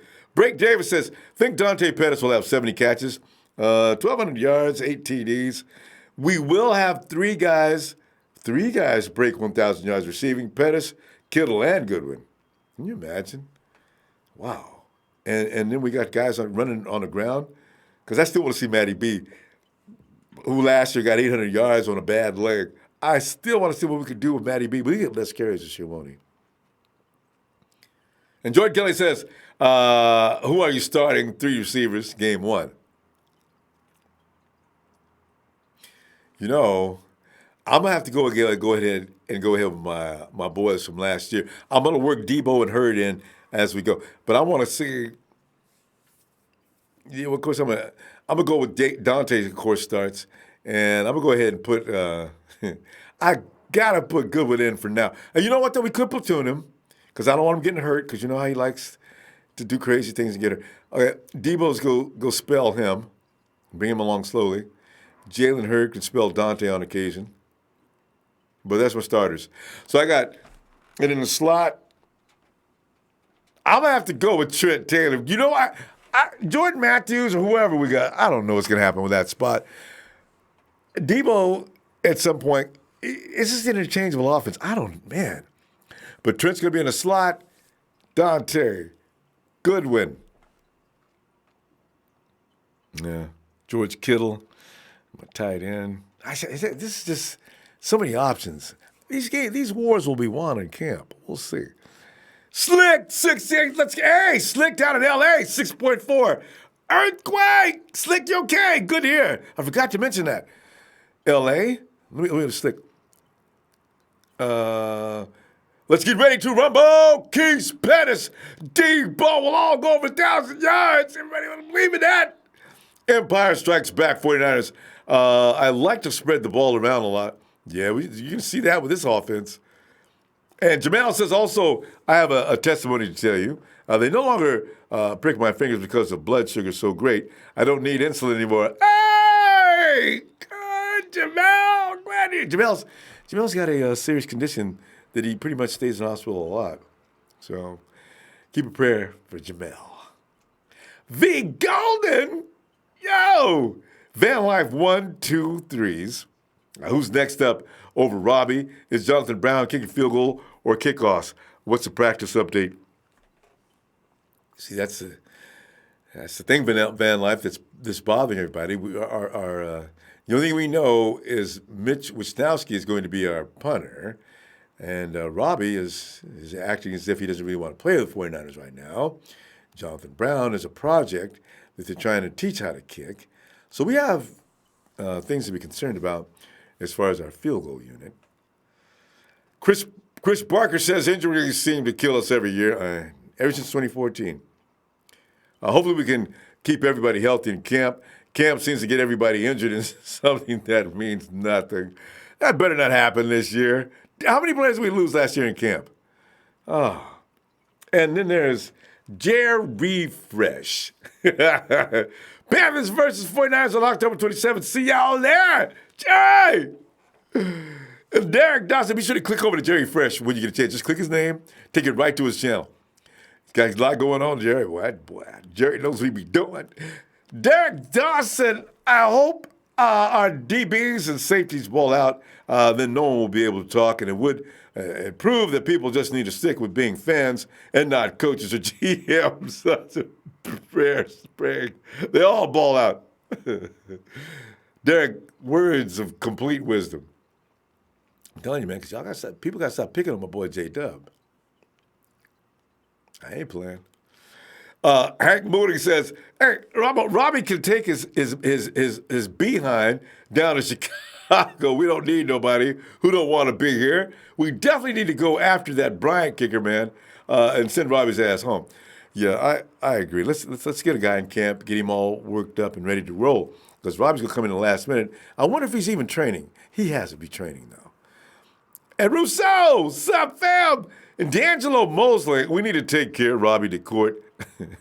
Robbie DeCourt beat him off of the 49ers. And it's Trey from VA. Robbie will cry, complain, and show up week 1. Trey, but can you imagine the anticipation? Everybody's going to be worried sick. Because I can see Robbie now. He ain't even going to say nothing. All of a sudden, everybody's walking in the locker room. Here comes Robbie running from the parking lot. "Hey, I'm here." Robbie, you know what? If I was on the team, I would tackle his ass as he's running down through the parking lot, man. I mean, tell me, man, what you doing that to us, man? I didn't know he was coming or not. Scared to death. What are we going to do? God. And then George Cruz, Hope Channing trains like Walsh, as in don't blame loss on refs. Don't let them decide outcome. We're just going to be that much better than you. I want to play the best team. George, I agree, George. And in fact, I'm going to try not to do that this year, because if the referees determine whether you win or loss, you probably should have never been in that position anyway. And Derek Doss says, we finally cleared the Trent Baalke roster. Finally cleared the Trent Baalke roster, and now have a full roster with great depth. It's a real beautiful thing right now. And I agree, Derek. You know, it took a long time to clean all that trash up. George Cruz, we need a couple players to step up. Some will disappoint, as always, with any team. But yeah, stay mostly healthy and a couple of players step up, then heck, they're all going to be hating us and ready to whoop some ass. And Antonio Gant, hey, and Niner Empire, get ready for an exciting season. We're going to bring the hard knock to the NFL. All gas, no brakes, no more brick by brick. It's time to bring the whole damn foundation. It's time to put the structure up now, Antonio, kid. Put that paneling on there, man. Drywalls. Get that inside done, too. We're ready to go. G. Smith, hope you're having a blessed day, bro. I can already see you're doing what you love. Keep it going. Thanks, G. Smith. You're right. I do enjoy talking 49ers. Ow! Every day. And Jay Robinson, Eric Armstead has to show up this year, and I wish they would play him inside. Jay, that's already part of the plan. Although, I think he's going to play the big end and spell Bosa on occasions. Yeah. Because, it's going to be D. Ford, Eric Armstead. No, D. Ford, Buckner, maybe DJ Jones, Bosa. And if Bosa comes in, you know what? There could be a case when Bosa comes in, or Eric Armstead comes in on passing downs to take out DJ Jones, and be more like what they were back at Oregon. That happens. That's a pass rush from hell. Well, we'll see. All right. And Daniel Laundrie says, I think the offense will start slow in the first game, but then the defense comes out hungry. Let me go, Benz will finish this. Full energy, and the offense feeds off that energy, and we'll go back and forth all year, feeding off each other. I can see that. That happened in 2017, actually. Hey, Daniel, see, look out for that Ford truck coming through. Better get the ball out quick or you're getting ran over. Let's see it, I know. Oh, I do like this rush coming this year. Doug Williams, what's up to the mighty Empire? Doug! Chris Barker, I want to see Verrett and Sherman on the field opposite each other. Everybody wants to see this. And the funny thing about it is Verrett's on the field, it's him that is a top defender. Can you imagine? He's better than Sherman when they're both on the field at the same time. But Sherman's worse than who? Oh, my, only the guy we got already. Benjamin Pritchard, Jalen Hurts is going to be one of the best wide receivers in the game, and you can bet that. You can bet that. I do, Benjamin. Adrian, there it is. What's up, Niner fam? And Chris Barker, Blair is the most underrated player on this team. He had like 8 sacks last year and didn't play too many snaps. And Chris, I know that's somebody wrote that up the other day. He had 5.5 snaps. I don't know where the 8 came from, but Ronnie Blair, you put him on the field all year long, he probably would have 8 to 9, 10 sacks easily. And something for nut 10. I love what he does with that. Hey, Empire, we're going way too hard on Gould. Like we all say, he's just a kicker. He'll be there when the season starts. Some men love their children, family more than money. I do. Plus, he's paid. I do have Robbie sympathy for him in that regard. If he wants to be with a family, I can understand that. I just realized if you're a professional football player, though, you probably need to bring your family with you. Don't leave them in one spot and then leave. It can be easily remedied. Fam! Hit the like. Click. We love some likes. It's just the love coming back, you know what I'm saying? Because you know how I'm going to be loving you, you know what I'm saying? Third person talk, don't you love it? I will see you Sunday, fam. Enjoy this 4th of July weekend. Plenty of Q, plenty of brew, anything else you want to do. Niners!